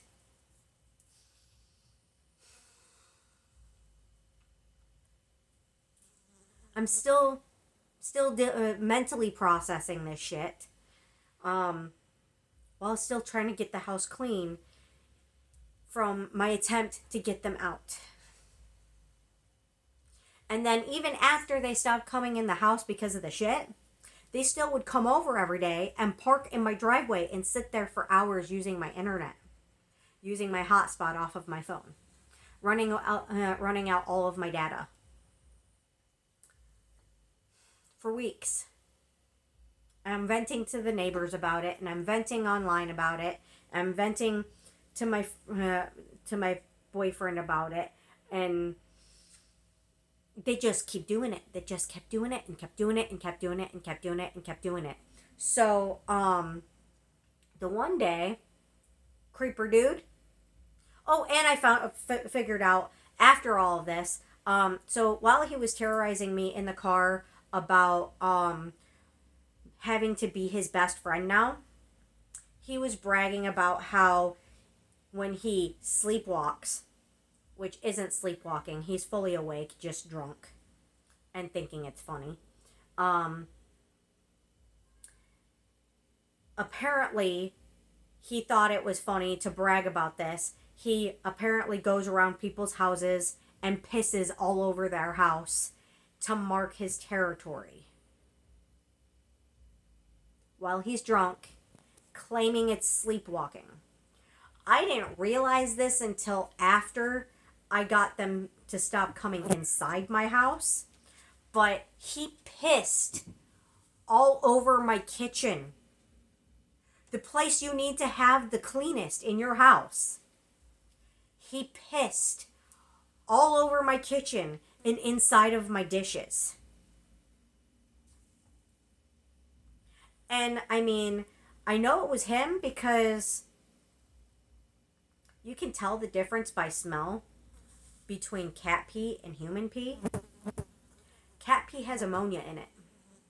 Human pee is a completely different smell.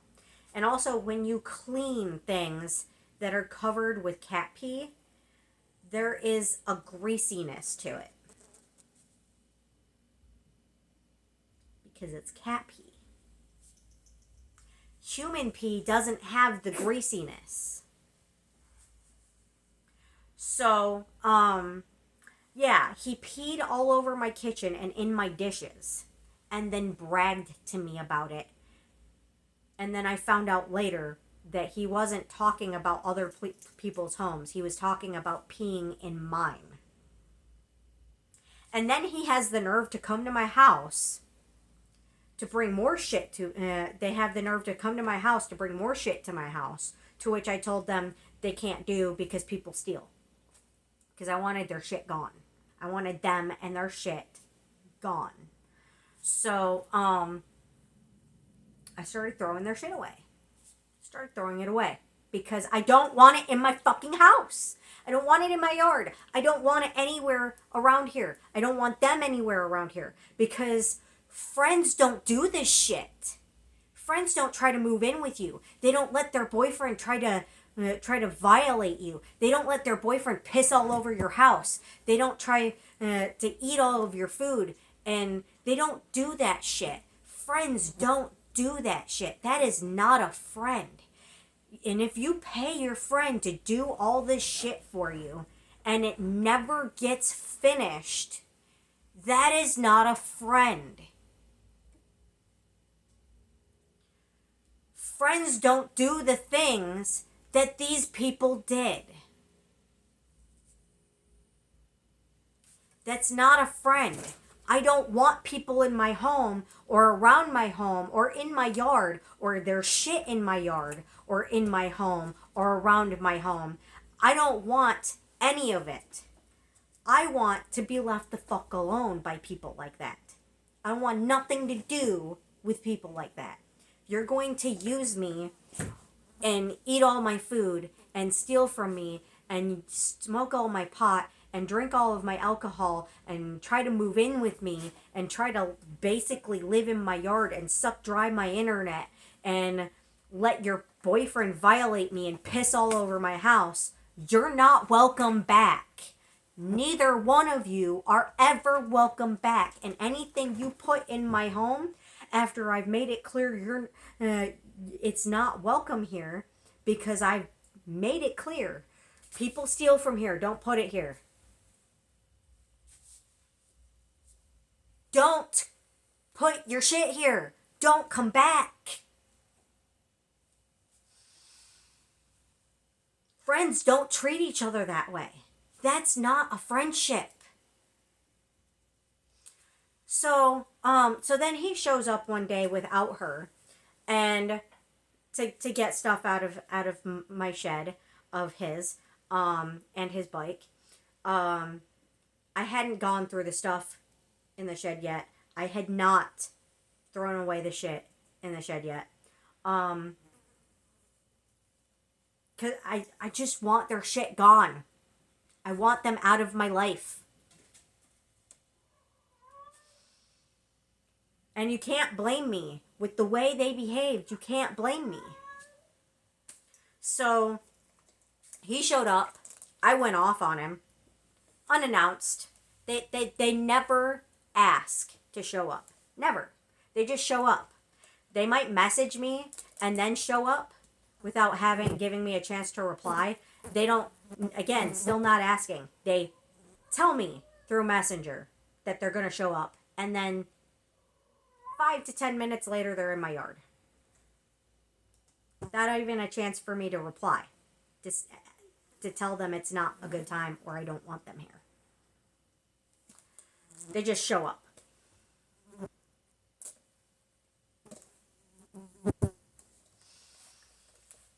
This is my home. This is not a public place. You don't just tell me you're going to come over. Tell me. Not ask. Tell me. Like it belongs to you. And then show up.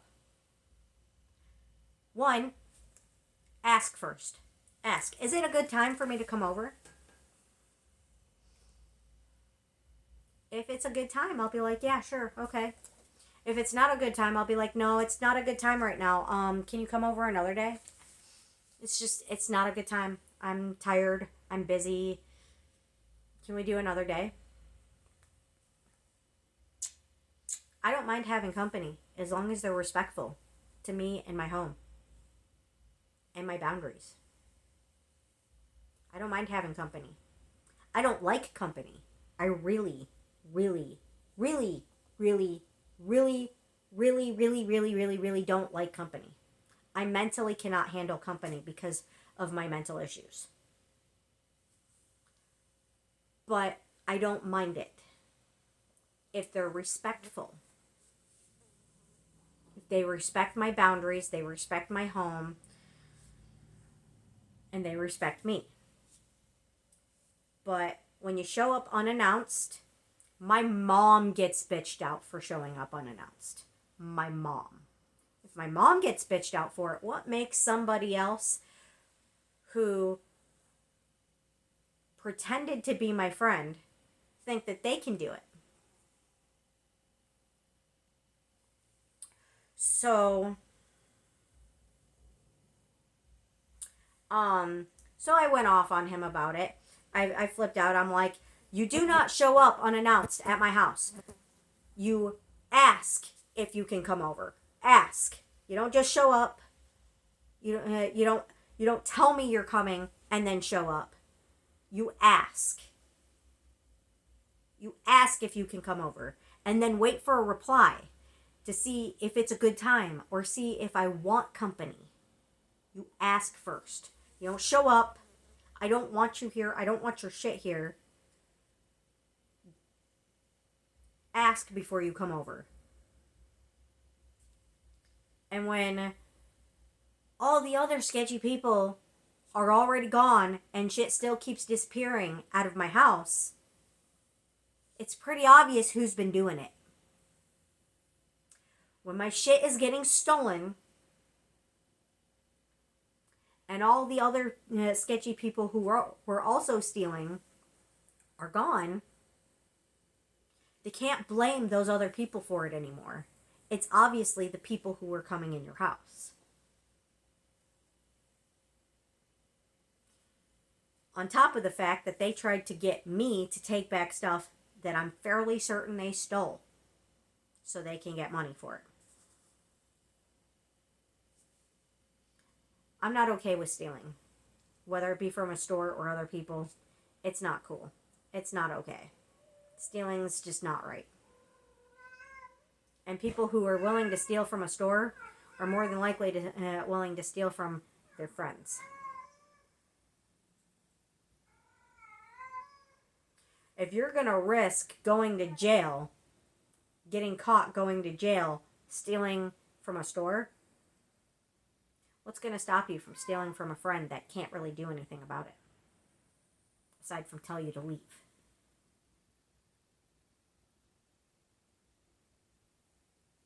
Hi, cinnamon roll. And then, so, there was that. And then, not yesterday. Yesterday was my rest day. But the day before yesterday, I had to walk to Verizon. And it was drizzling a little bit, which wasn't much of a problem. I should have worn a baseball hat to make it easier on my glasses. Because I should have thought of that. But I didn't. And that was stupid on my part, not wearing a baseball hat to make the drizzle not get on my glasses quite so much. So that made it a little bit difficult for me to get to Verizon. Which, not much of a problem, taking my glasses off, wiping them off with my coat every few lights. One thing that did bar me from getting there a little bit faster is there's road work going on. Well, not really road work. There's a building that's, I don't know if it's getting built or if it's getting maintenance or what, but they have the entire sidewalk blocked off in front of that building. So I had to actually cross to the other side of the street to go around it and then cross back to the side of the street I needed to be on for that. So I'm out walking. I'm already pissed off to begin with because the reason I had to go to Verizon is because the company that I had my tablet through, they shut off my service for no reason after a month and a half of harassment. My tablet stopped working. Like, entirely stopped working. It won't even turn on. Well, it wouldn't even turn on. My old tablet. So I ordered a new one. It was supposed to be here within a week. It never showed up. I'd been calling for the last month and a half to find out what's going on with it. They still never even shipped it. And then every single day, I get calls from this company asking if I still want my service to stay on, to which I say yes. And I explain that the reason I'm not using the tablet like I'm supposed to is because it doesn't work and I'm waiting for the new one. To which they still continue the calls every single day. And then every single day I have to call them back and ask what the status is on the tablet being shipped and arriving. To which it still has never been shipped. So there was no reason for the tablet to get shut off because I'm still waiting on it, and I was still waiting on it, and I was getting those calls every day telling them yes, I still want the service. So it was shut off. That I thought would be an easy fix, that I could just call them and be like, hey, why is this shut off? Can you fix it? Get it done? Where is my tablet? Has it shipped yet? You know, quick, easy, polite, done. That's not what happened. So I called, and the person on the phone spent 4 hours on the phone terrorizing me. I don't know what the fuck his problem was. His accent was Muslim. His voice sounded like he was a 20-something, so that might be it. Entitled little douchebag. Like most 20-somethings. Not all. Some of them have respect, but most, in my experience, most 20-somethings are entitled little douchebags that think that the world revolves around them and they can treat people however the fuck they want. That's not how it works. You treat people with respect, they treat you with respect in return. So, you know, I was already pissed off. And then he tells me that I have to reapply because they fucked up and shut off my tablet, even though they had no reason to shut off my tablet because I was doing everything I was supposed to keep it on. So that was frustrating. So I was like, I really don't feel like I should have to do that, but let's get this done. So the little bastard started terrorizing me more. And actually, that I never even got the email that I was supposed to get to reapply because he was going out of his way to terrorize me and decided not to send it. By the end of the phone call, and I don't get like this on phone calls with customer service reps. I don't. I might get a little snappy if they get snappy with me. A little snappy. You know, like, really? Like, are you really going to talk to me this way? Okay, so, let's deal with this and so we can be done with each other. Let's just get this fucking done. Snappy, right? Snappy. But never do I scream at a customer service rep. He had me so pushed so far and so livid that by the time I got off the phone with him, I was screaming at him. And he actually hung up on me. So, He terrorized me and then hung up on me for reacting. If you don't want me to react, don't be a dick. So at that point, I was just done. Just done with the whole company. I'm like, fuck this. I'm just going to walk to Verizon and get my tablet through them. Have it all in one spot. And they're polite to me. When shit needs to be figured out and fixed, they're polite to me. And when they're not polite to me, I get a little bit snappy. And then I manipulate. I don't like to manipulate. But I'm not the manipulative type of person. Like, at all. But when they're supposed to fix shit for you and they're finding every excuse in the book not to fix shit for you and giving you the runaround about it, the only way to get around it and get it fixed is to manipulate. So you guilt trip, you know, a little bit, just a little bit. So I start telling them about my disabilities. I start telling them about how little income I have to work with. And then shit gets done. And I also call back over and over and over and over and over and over and over again, or get transferred continuously until shit gets done.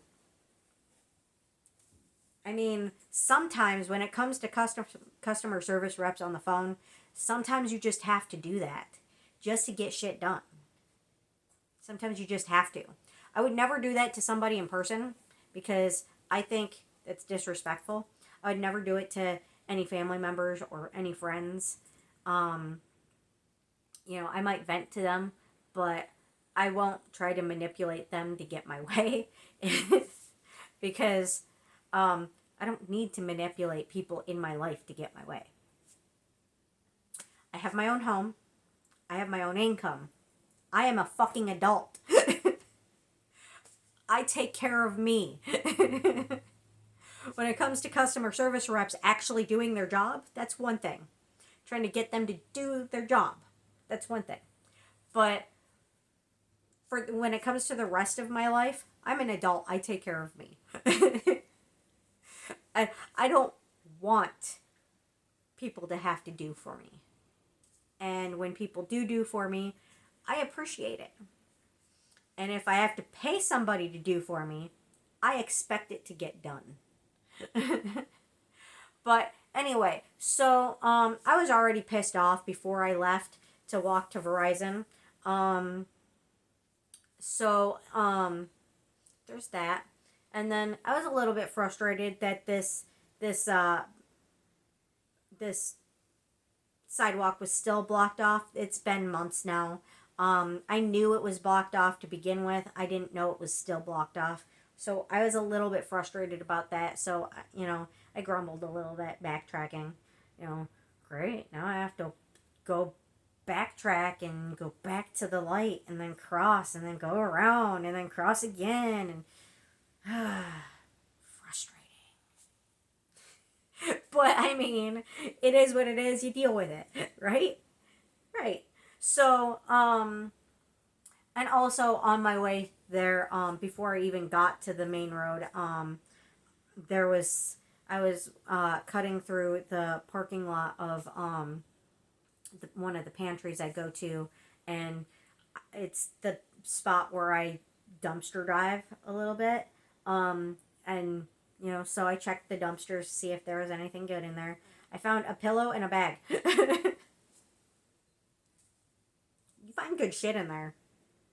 Nothing wrong with it. But anyway, I find better shit in the dumpster than I find in the pantry. It's still free, you just have to wash it first. But anyway, so while I was cutting through there was some black guy, and not racist, not at all, but I am starting to notice a pattern. I judge everybody based on their actions. their actions. Because I genuinely believe that a character of a person is based on how they choose to behave. Nothing else. But I'm starting to notice pattern. Obviously a chosen pattern by those individuals to choose to behave in those manners. But so there was this black guy in an SUV who started following me. Very slow. Following me through the parking lot to the next parking lot, and then once I was out of the parking lot onto the sidewalk, slowly followed me down High Street, over the High Street Bridge, and until I got onto the ravine, the sidewalk that goes over, because there's the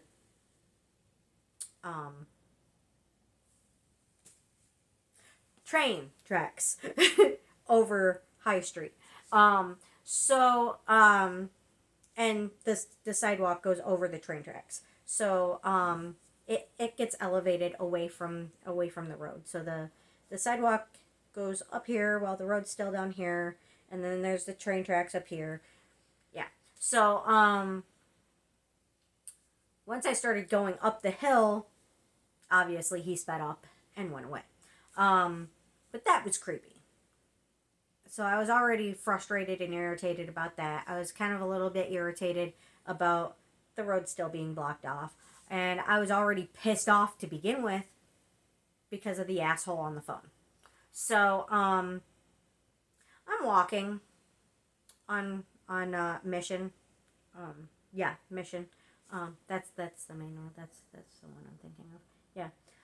So I'm walking on Mission, and out of nowhere, I'm just walking, trying to get to my Verizon so I can get my tablet and get home so the cats aren't home alone all day, shitting all over the floor with nothing to eat and no one to keep them company, to make sure that they know I'm not going to abandon them, because they're still feeling like that because we just moved.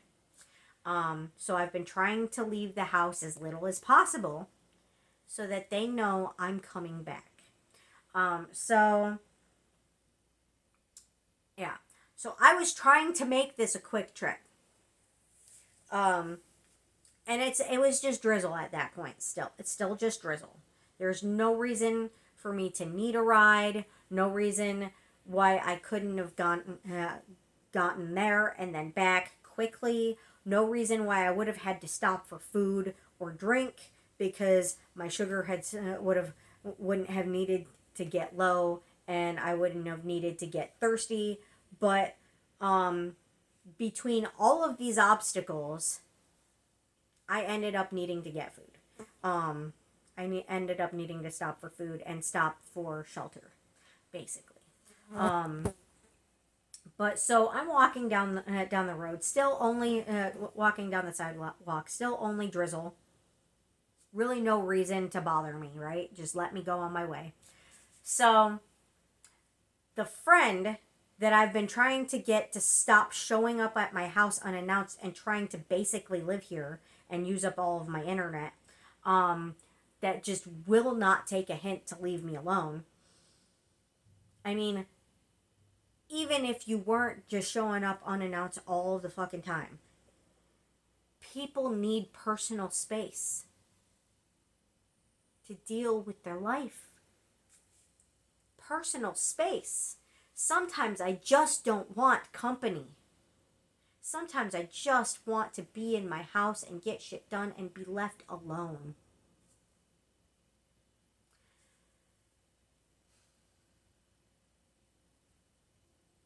So, I mean, the fact that she was over every single day for a month, and that even after I got the house so covered with cat shit that she wouldn't come in, she still showed up at my house continuously, uninvited, unannounced, and even when she did announce her presence, didn't give me a chance to tell her I didn't want company.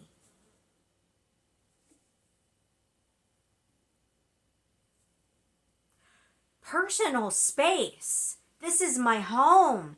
This is my safe space. What is supposed to be my safe space, my calm space, my space where I go to be calm and relax and at peace and wind down and recover, where I don't want people unless I either invite you or you ask if you can come over and I tell you it's an okay time to come over.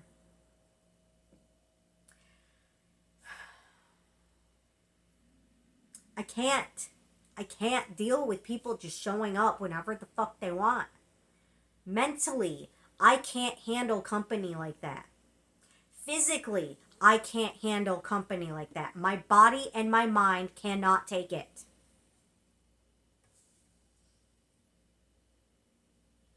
So,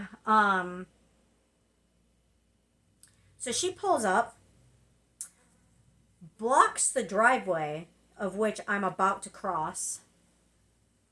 So in order to get around her, I would have to go over the grass with my cart, which it doesn't like to do grass, and then go all the way around her to go back on the grass to get onto the sidewalk.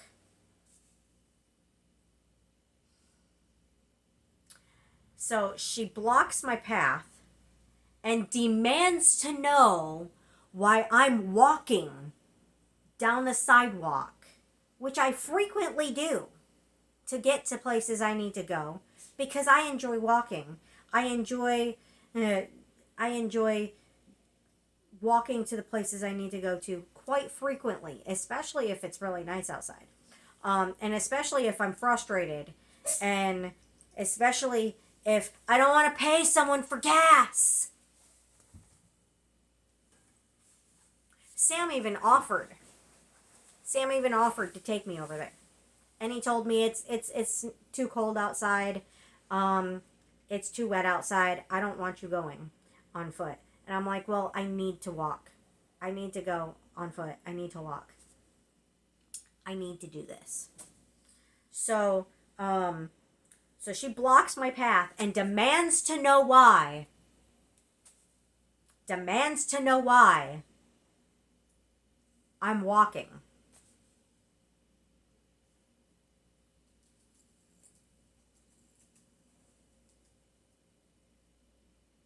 Instead of paying her to give me a ride. When I don't have any money left because I had shit to pay for. I still don't have a hot water heater. I just bought a washer. I still don't have the money to buy a dryer. With what money am I supposed to pay her for rides that don't get me to where I need to go and home in the amount of time I need it to get done? I pay her for one trip that costs me $20 or more for one trip. And then I'm stuck in her car all day. When all I wanted to do was walk to where I needed to go for free and then get home, walk home and get home for free and not be gone all day. Get it done. Why was I walking? Why did I not want to ride? Pretty self-fucking-explanatory, right? 'Cause I wanted to. Because I didn't want to pay you to take me somewhere where I'm stuck in your car all day and it costs me more money in gas than it takes to get there.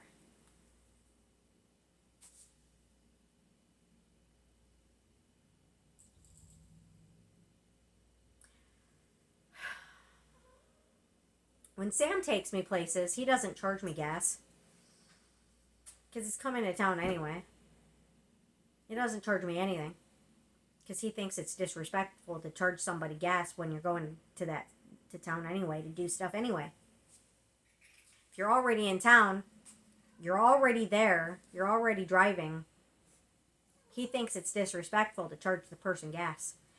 And even if he were to charge me gas for taking me around town, he would only charge me the amount of gas it would take to get around town, which he doesn't do because it's not worth worth bothering to ask for that little amount of money it would cost to drive me around town for the few things that I need to get done. Because he absolutely refuses to overcharge me for gas for the few tasks that he does for me. Hold on a second. Knock it off!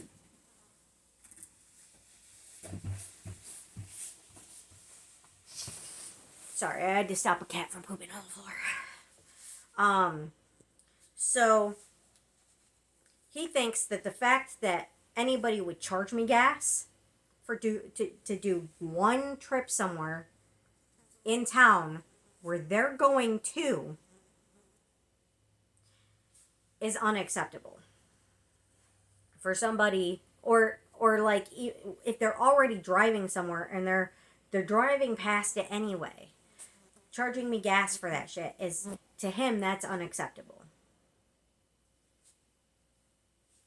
To me, if I need something done bad enough and I have the money and I can't walk there, I'll pay for it. If I have the money. I'd prefer to walk because it's free. And honestly, I could use the exercise. And really, does it hurt me to walk from point A to point B for free to get shit done? No, it doesn't. It doesn't hurt me any. So I was like, she's demanding to know why I didn't call her or message her to get a ride that I have to pay for. Whether I have to pay for it or not is not the issue. I like to do shit on my own without help. If I can do something on my own without help, I will do it because I fucking want to. Because I don't want to be dependent on other people. I don't want to. In no way, in no world do I want to be dependent on other people. I do not want to have somebody take me everywhere I need to go. The whole reason I moved from Midland to Mount Pleasant, the whole reason was so I could walk everywhere. So I wouldn't be dependent on other people for rides. So I would not be expected to be dependent on other people for rides. I don't want rides. Sam takes me places because he's already going there, and because he would prefer if I didn't walk everywhere. If he's going there anyway, and I need to go there, and if it's far enough away, like Walmart, he doesn't want me walking to Walmart because it's far and there's no sidewalks, no proper sidewalks over there, so it's kind of a little bit dangerous to cross over there, and people speed up while you're trying to cross to Walmart. So he doesn't like me walking over there. I'll still do it, but he doesn't like me doing it. So he'll do his best to make sure that he can be my ride to go to and from Walmart, to make sure that I don't end up going over there and get hit by a car. And it, like I said, it is a little bit further than Meijer is. I can get to Meijer like that and back. It's nothing. But so and usually when we go, he needs to go there anyway to get stuff too. So, we both have OTC cards. We both have food we need to buy, stuff around the store we need to buy, animal stuff, So we just instead of having me go by myself, he just makes sure I go with him. I mean, get it done. Um, for me, that's not an inconvenience because we're doing it together. And for me, it's also what I like to call our dates because I get to spend time with him. I don't like being in the car with anybody else. I don't like going in the car with anybody else. If I need to get shit done, I will go with Sam or I will go on foot.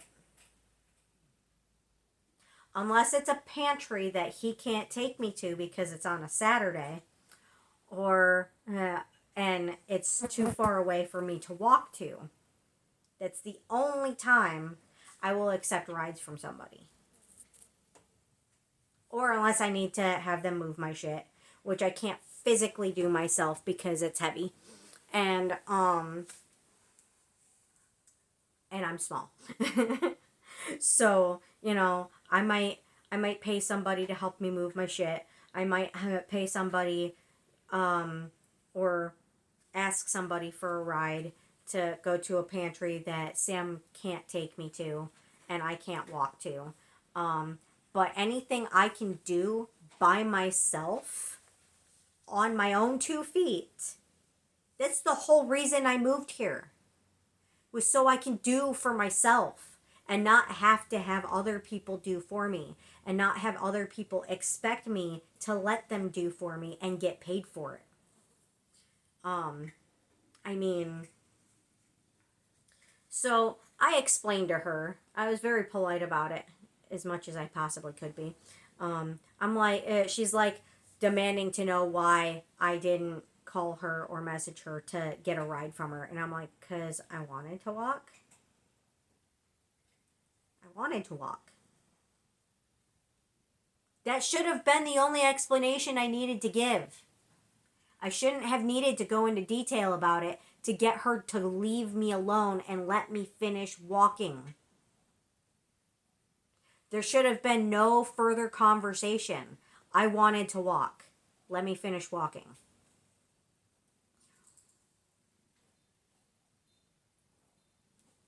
I wanted to. That there should have been no further conversation about it. That's all that should have needed to be heard. If it was Heidi, if Heidi pulled up and was like, "Why are you walking to the store, honey? What you doing?" And I said, "Well, I wanted to walk." She'd be like, "Oh, okay. Well, let me know if you need me." And she'd drive off. She wouldn't make a huge deal about it. She wouldn't make me have to give a further explanation beyond I wanted to. Just sit there waiting for further explanation, still demanding to know why I was walking instead of asking for a ride I did not want. So I explained, I'm going to Verizon because the tablet company pissed me off. I needed to walk to deal with the stress, to get the anger out. Which only gave me more anger because she basically followed me and then blocked my path to demand to know why I didn't call her to pay her for a ride. It only pissed me off more that she was blocking my path and wasting my time when I could have gotten there sooner.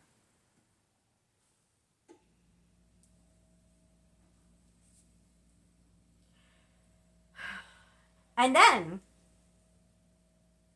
after I explained why I was walking, she basically invited herself over again. So I was even more livid walking the rest of the way to Verizon.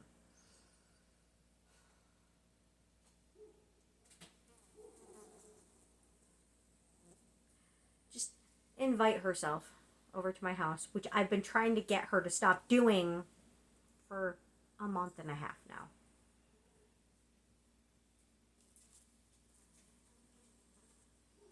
Just take a hint. Take a hint. Between the fact that you basically tried to move in with me and would not stop showing up, won't stop showing up to my house unannounced, basically let your boyfriend attack me, let him piss all over my house, stole from me, used my house as a free storage unit,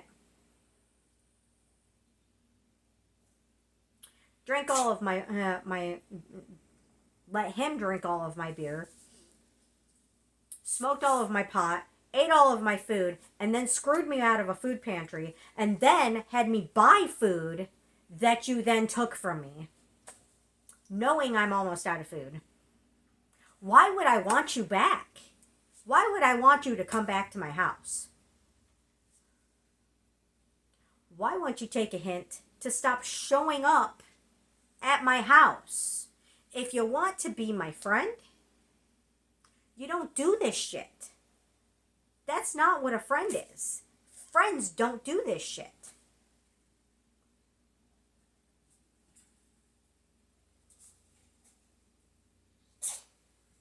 So then I get to Verizon. The woman who helped me was very, very polite. Very wonderful. Her friend, not her friend, her coworker, who, strangely enough, looks like Hawkeye. Weird, I know. Kind of cool, but he has a toot. And this is the third time I've come in to where he's made mention of this. And now, I know I have a smell. I'm aware of it. I have 11 cats. I have 11 cats, and they pretty much destroyed my previous home. And I had no way to wash laundry while they were shitting all over it at the old place. I am still working on washing laundry here. They are currently still crapping all over my house while I'm trying to get it cleaned up. I'm aware I have an odor.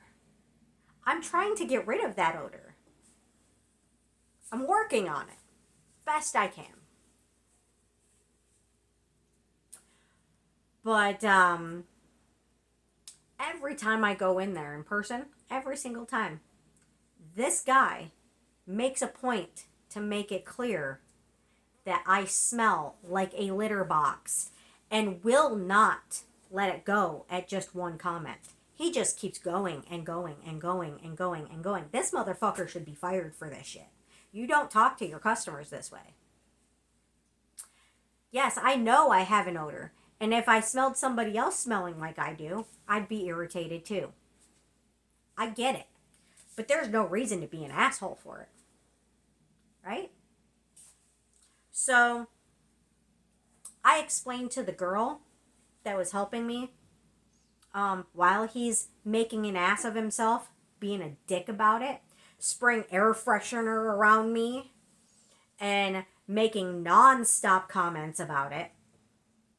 I explained to her the situation. She's like, oh, I understand. There's no reason for him to be acting this way. I completely understand. It's a process getting animals to adjust to their new surroundings, especially when you have that many. It takes time, and it also takes time to get the smell out of your clothes once they have that issue. It does. It takes time. It's a process.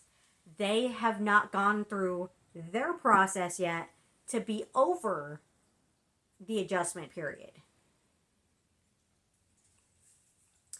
And I haven't gotten all of my clothes clean yet. I haven't gotten anything in the house clean yet. And I forgot to change my shoes as I was rushing out of the house. And my shoes were completely covered in cat shit. So the smell was probably coming from my shoes. That's probably where it was coming from mostly, is my shoes.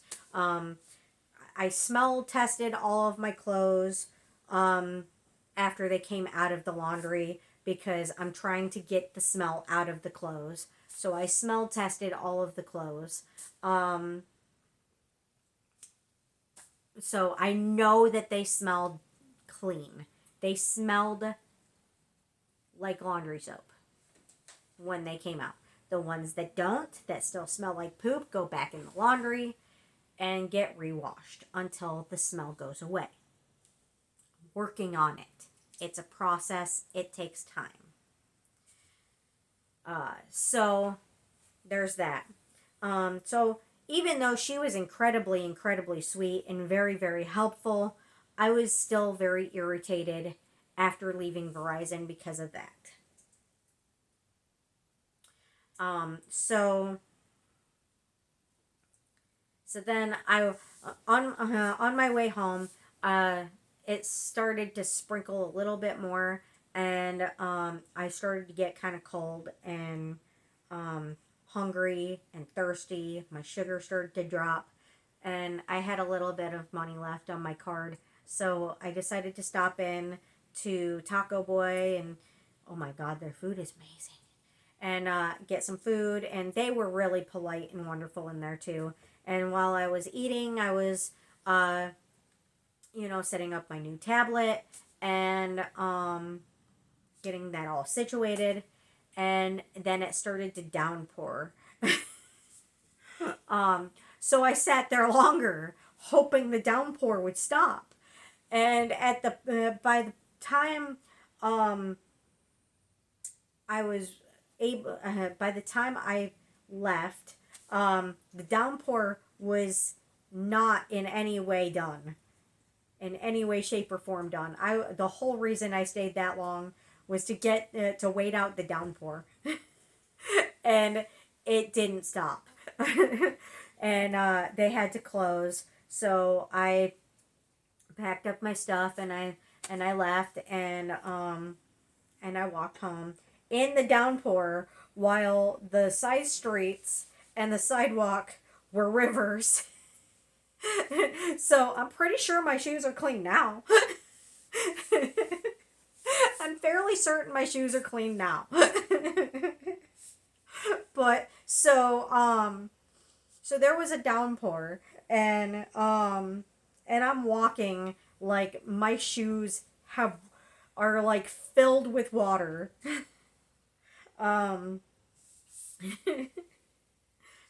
So there's that. And then and,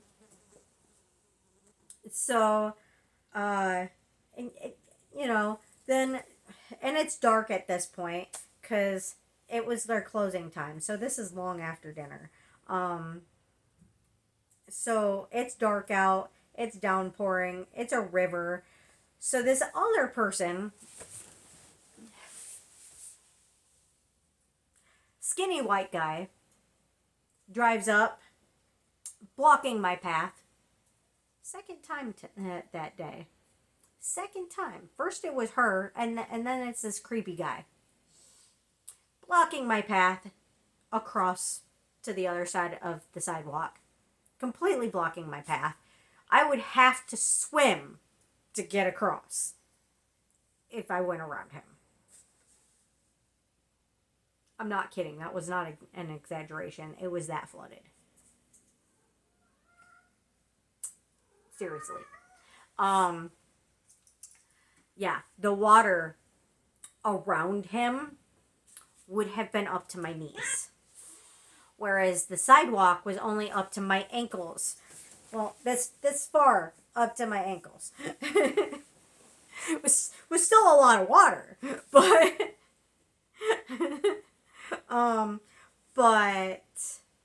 and these are house socks. I will not wear these socks out in public. I found them in my house when I moved. They are clean. I washed them. But I will not wear pot socks or pot paraphernalia outside of my house. And I would normally not buy pot clothing either in general. Because I wouldn't wear it outside of the house. But I mean, I figured they were here. I like pot. And house sucks. Whatever. Um, but anyway, so this guy drives up, blocking my path, completely blocking my path, and in a van, mind you. Total creeper vibes. And I'm like, what the fuck is he doing? Because he's sitting there, he pulls into the road, and then he turns around in the road and completely blocks both sides of the road so nobody can get through. So he's smack dab in the middle of the road on both sides so nobody can get through. So I'm sitting there like, what the fuck is this guy doing? And then he stops, he rolls down his window, and he's like, you need to get in my car and let me give you a ride home. And I'm like, excuse me? What? And I'm like, no, thank you. I'm fine. It's not that far. I'm good. Don't worry about it. I'll get home just fine. Would not take no for an answer. You need to get in my car and let me take you home. It's raining. You need a ride. I don't even know this dude. Complete fucking creeper stranger in a van demanding I get in the dark, in a downpour. And I already told him I didn't want to ride, and he's still pressing the issue. So I'm like, I'm not getting in your vehicle. I just told you it's not that far. I'm walking home. I do not want to ride. I do not accept rides from strangers. I don't even know you. And you're demanding I get in your car after I already told you I don't want to ride and I don't need one. He starts getting irate. Starts screaming at me. You need to get in my car. You need to let me take you home. You need to let me take you home. You need to get in my car right now. No, motherfucker, I'm not getting in your car, and you're going to get the fuck out of my way so I can get home. The faster you move your car out of my way, the faster I can get home and away from your ass, and the faster I can get dry. If you're worried about me sitting out here in the rain getting drenched, you're only making it take longer for me to get dry. You're only making me get wetter by sitting here in my fucking way, demanding I get a ride from you, when all you're doing is creeping me out. And then he's like,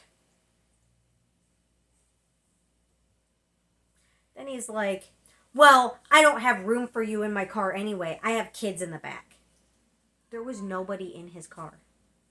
He only said this to sound less creepy. There was no one in his car. And I'm like, well, that's great then. It works great for both of us. You don't have room to take me home. I don't want you to take me home. You can just get out of my way now. You can be on your way and get your kids home. And I can be on my way to get me home. And you can just get out of the way so this can be done and over with. It works great for both of us.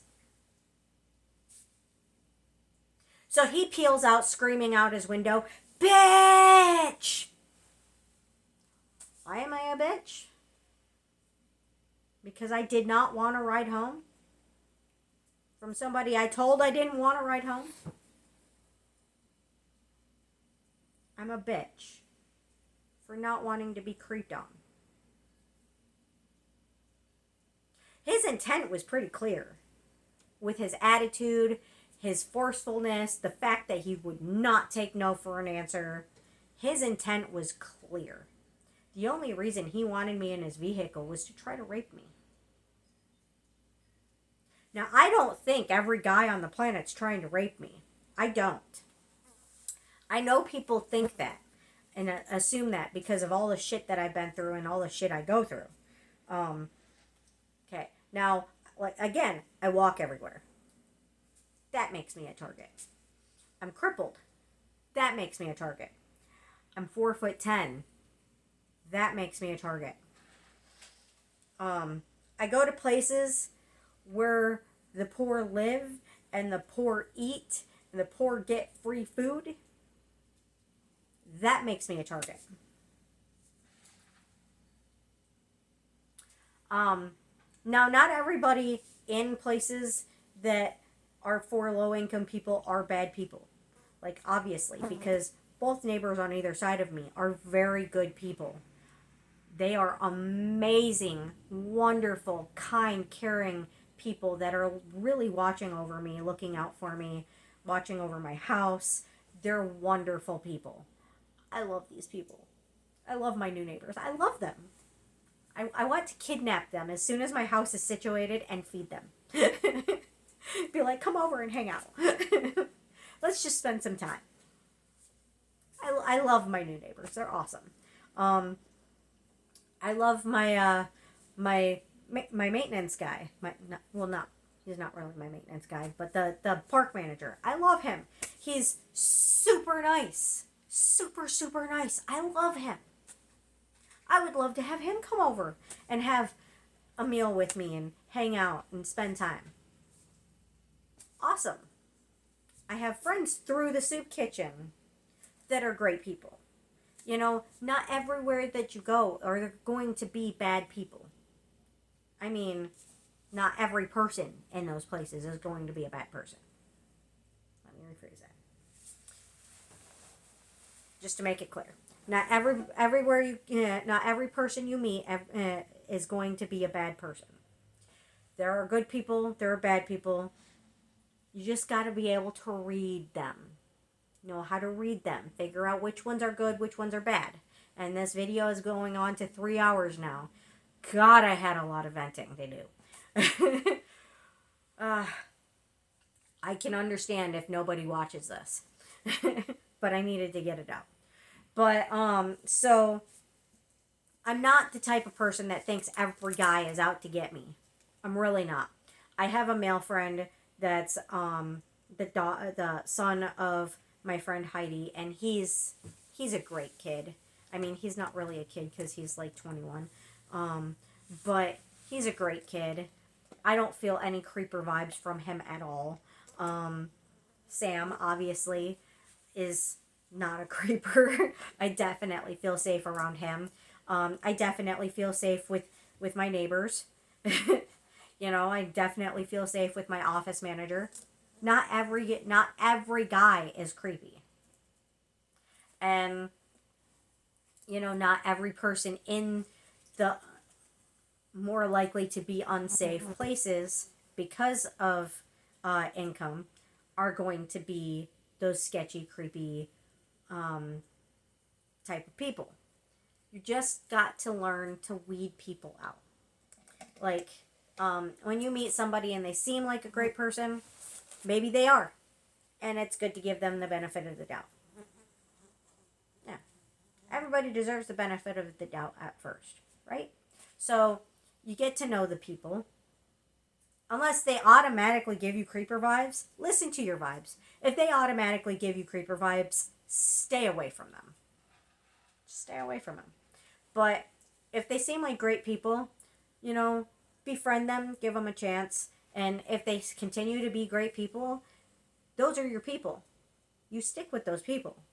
But if they turn out to be sketchy people and start acting like you're retarded or stupid or act like they're trying to take advantage of you or mistreat you, don't put up with that shit. Get out. Get them out. Just be done with them. You know? I mean, sometimes it takes a little time to learn what people are the good people and what people are not the good people. Sometimes it takes time of getting to know them. But once they start showing you who they really are, once they start showing you that they are not good people, get out, get away from them. You know, take care of you. If they turn out to always be good people, you keep those people. You keep the good people. You know, I mean, of course, even when you have friendships with good people, there are going to be frustrating times. I'm sure that even my good friends have had frustrating times with me because I never shut up. Never. And it gets annoying. um, and I've had moments where I got frustrated with them too. But, you know, if they're good people, frustration's just frustration. You vent about it, you move on, and you keep your friendship. Um, but when people try to take advantage of you, you don't let that shit keep going. Um, yeah, I kind of had to because I needed my shit to get done, to get finished, that I paid for. I mean, technically, I wasn't using anybody because I paid for it. I paid for it. Knowing these people are taking advantage of me and stealing from me and eating me out of house and home and you drinking all of my alcohol and smoking all of my pot and all of this endless psychotic bullshit. On top of all of that, I also paid them to do the job. So I wasn't taking advantage of them. I was just trying to get my shit done that I already paid for while being screwed over waiting for it to get done. So, someone tried to tell me I was using somebody that was already paid to do the jobs because I allowed them to be around while being screwed over by them. One, they're the ones screwing me over. How am I using them? Right? If they're stealing from me, eating all of my food, smoking all of my pot, drinking all of my alcohol, and touching me unwanted, and starting shit between me and my boyfriend, how was I using them? I was just trying to get them to finish the job I already paid them for, while they were stealing from me and eating me out of house and home. How was I using them?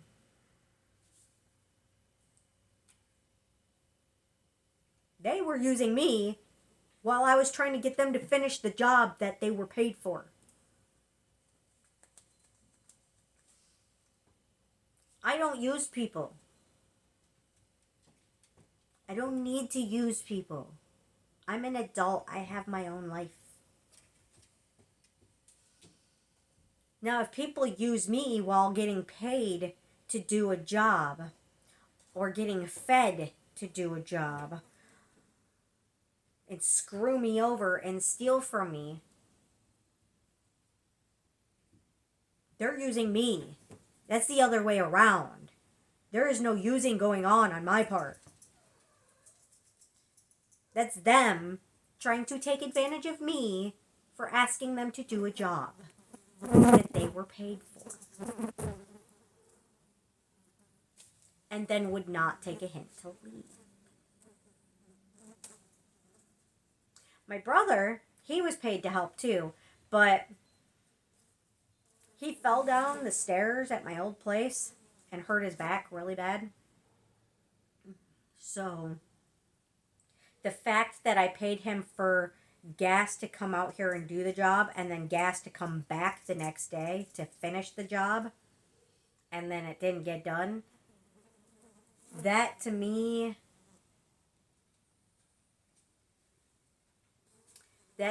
was like whatever. So it didn't get done. Yeah, I paid you for it. It didn't get done. You got hurt. But everybody else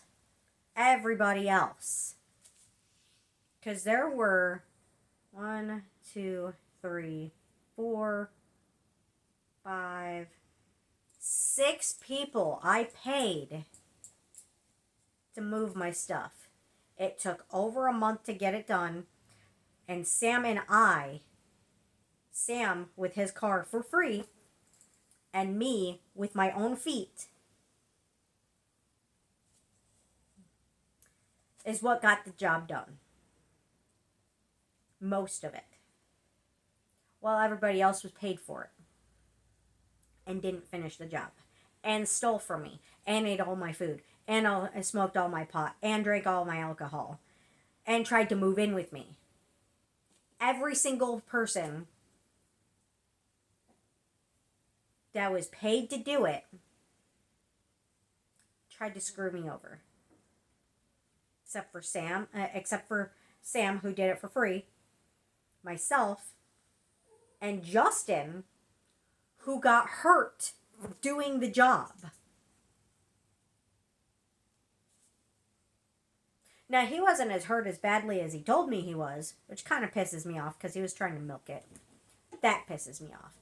But why he didn't come back to finish the job is because he got hurt. He didn't need to come back and finish the job after what happened to him.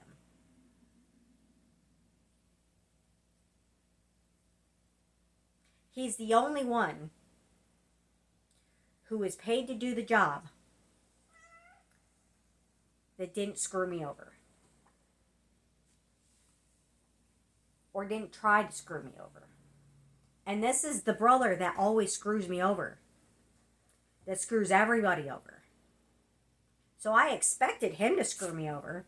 I didn't expect everybody else to screw me over. I expected them to be the good ones.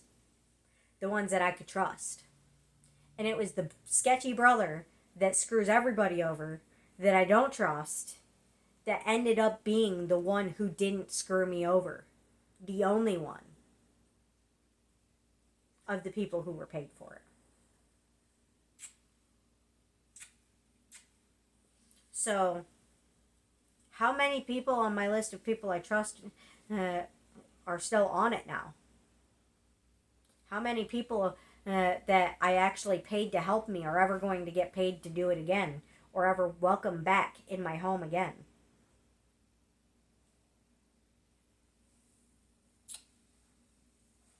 I mean, if you want to be my friend, be a friend. Don't try to screw me over and then act like I'm fucking stupid while you're doing it. Don't try to screw me over at all. And sure as shit, don't ever fucking act like I'm stupid. Don't treat me or talk to me like I'm stupid. Because I'm not. I can see right fucking through everything. All of it. And when you treat me like that, while trying to screw me over, all it does is fuel the fire. You're just putting more wood on that fire. On that fucking 30-foot fucking bonfire. You're just adding more wood and more gas to that fucking flamer. That fucking bomb of a motherfucking fire. You just keep adding gas and wood to that fire. One of these days, that fire's going to fucking explode. And that is not a thing you want. You don't try to take advantage of me. And you don't treat me and talk to me like I'm fucking stupid. I might act all polite about it and to your face to try to get the fuck away from you. But you ain't ever coming back to my house when you treat me like that. And a friend don't fucking treat a friend that way. I don't like confrontation. I won't deal with confrontation. I'll be polite while someone's talking to me like I'm a retard. To my face. I'll be polite as hell. I'll kiss their ass like a motherfucker. While they're talking to me like I'm stupid. While they're stealing right fucking in front of me. While they're actively trying to take advantage of me and trying to convince me that they're not. Treating me like I'm stupid. I'll be the nicest fucking person in the world to your face while you're treating me like shit like that. But you treat me like that, I'm fucking done. Don't think I don't see you just because I don't react to your face. Namaste. I see you, bitch. I see everything people pull on me. Everything. Just because I don't react to it to people's faces because I don't want to deal with the conflict does not mean I don't see it. It does not mean I'm willing to put up with it.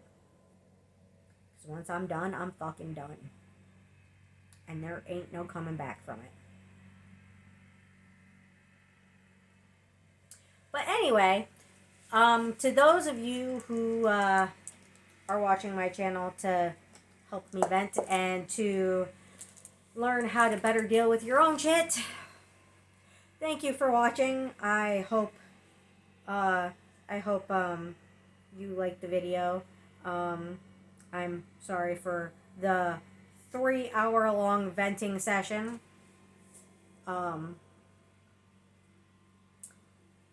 And I do appreciate you guys listening to me while going through this 3-hour-long venting session. I needed to get it out, and I apologize. I apologize for how long it is. But thank you for watching. Please like, share. Well, don't share this one. This one's too long and too much bitching. But my other videos, please like, share, and subscribe. and have a beautiful day. Okay? I'm sure my week will go better. I'm sure my day will go better. I'm not going anywhere today. Yesterday was nothing got done, but it was relaxing because I recovered from all that rain and the frustrations flare that came with it, and the rain flare that came with it. So I spent all of yesterday recovering. I might get some stuff done today. I do need to do the next video and edit, and I don't think I'm even going to edit this one. I'll edit the next one. The next one will be short. The fidget one will be short. But I'll probably get some stuff done today. Maybe recover a little bit more today too. But at least I got it out, so it's out of me now. And I can move on with my day and have a good day and take care of the cats and take care of my house and take care of me. But anyway, I hope you guys have a beautiful day, and don't let the frustrations of life keep you down, okay? We do our best to have as good of a day and as good as a week and as good of a life as we possibly can. We gotta keep trying and keep working towards that, Do you. Take care of you. Do the best you can for you. Okay? Positive thinking. Cleaning helps me sometimes when I have the energy for it. When I have the energy for it, I can put my frustration into the cleaning, and I can get mad and wash the dishes. I like washing dishes when I'm mad. They get cleaner that way. They do, because then I scrub harder. But yeah, everything's a process. The cats with their issues, me getting over my issues from all the shit that has gone down for the last month and a half, and getting everything unpacked and clean and situated and everything moved in. It's all going to be a process, and it's all going to take time, and I'll need venting here and there, and I'll need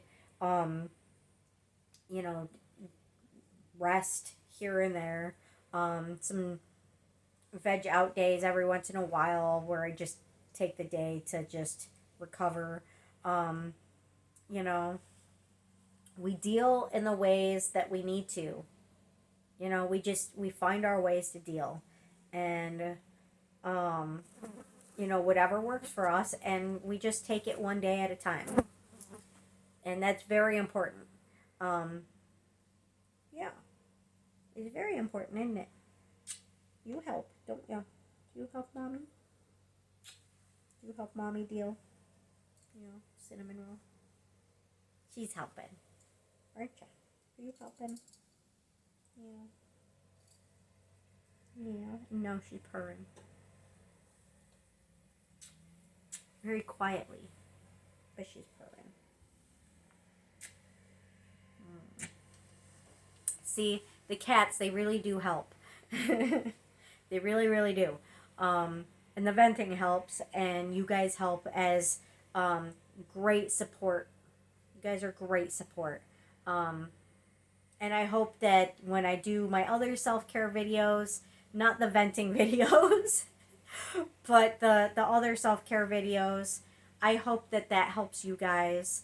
I really do, because that's the whole point of me doing them is to help you guys. These ones are to help me. I know it's long. I'm sorry, but you're okay. You're okay, baby. But I hope you like the video, and um, I hope you guys have a beautiful day, and I will see you in the next one. Thank you for watching. Bye bye.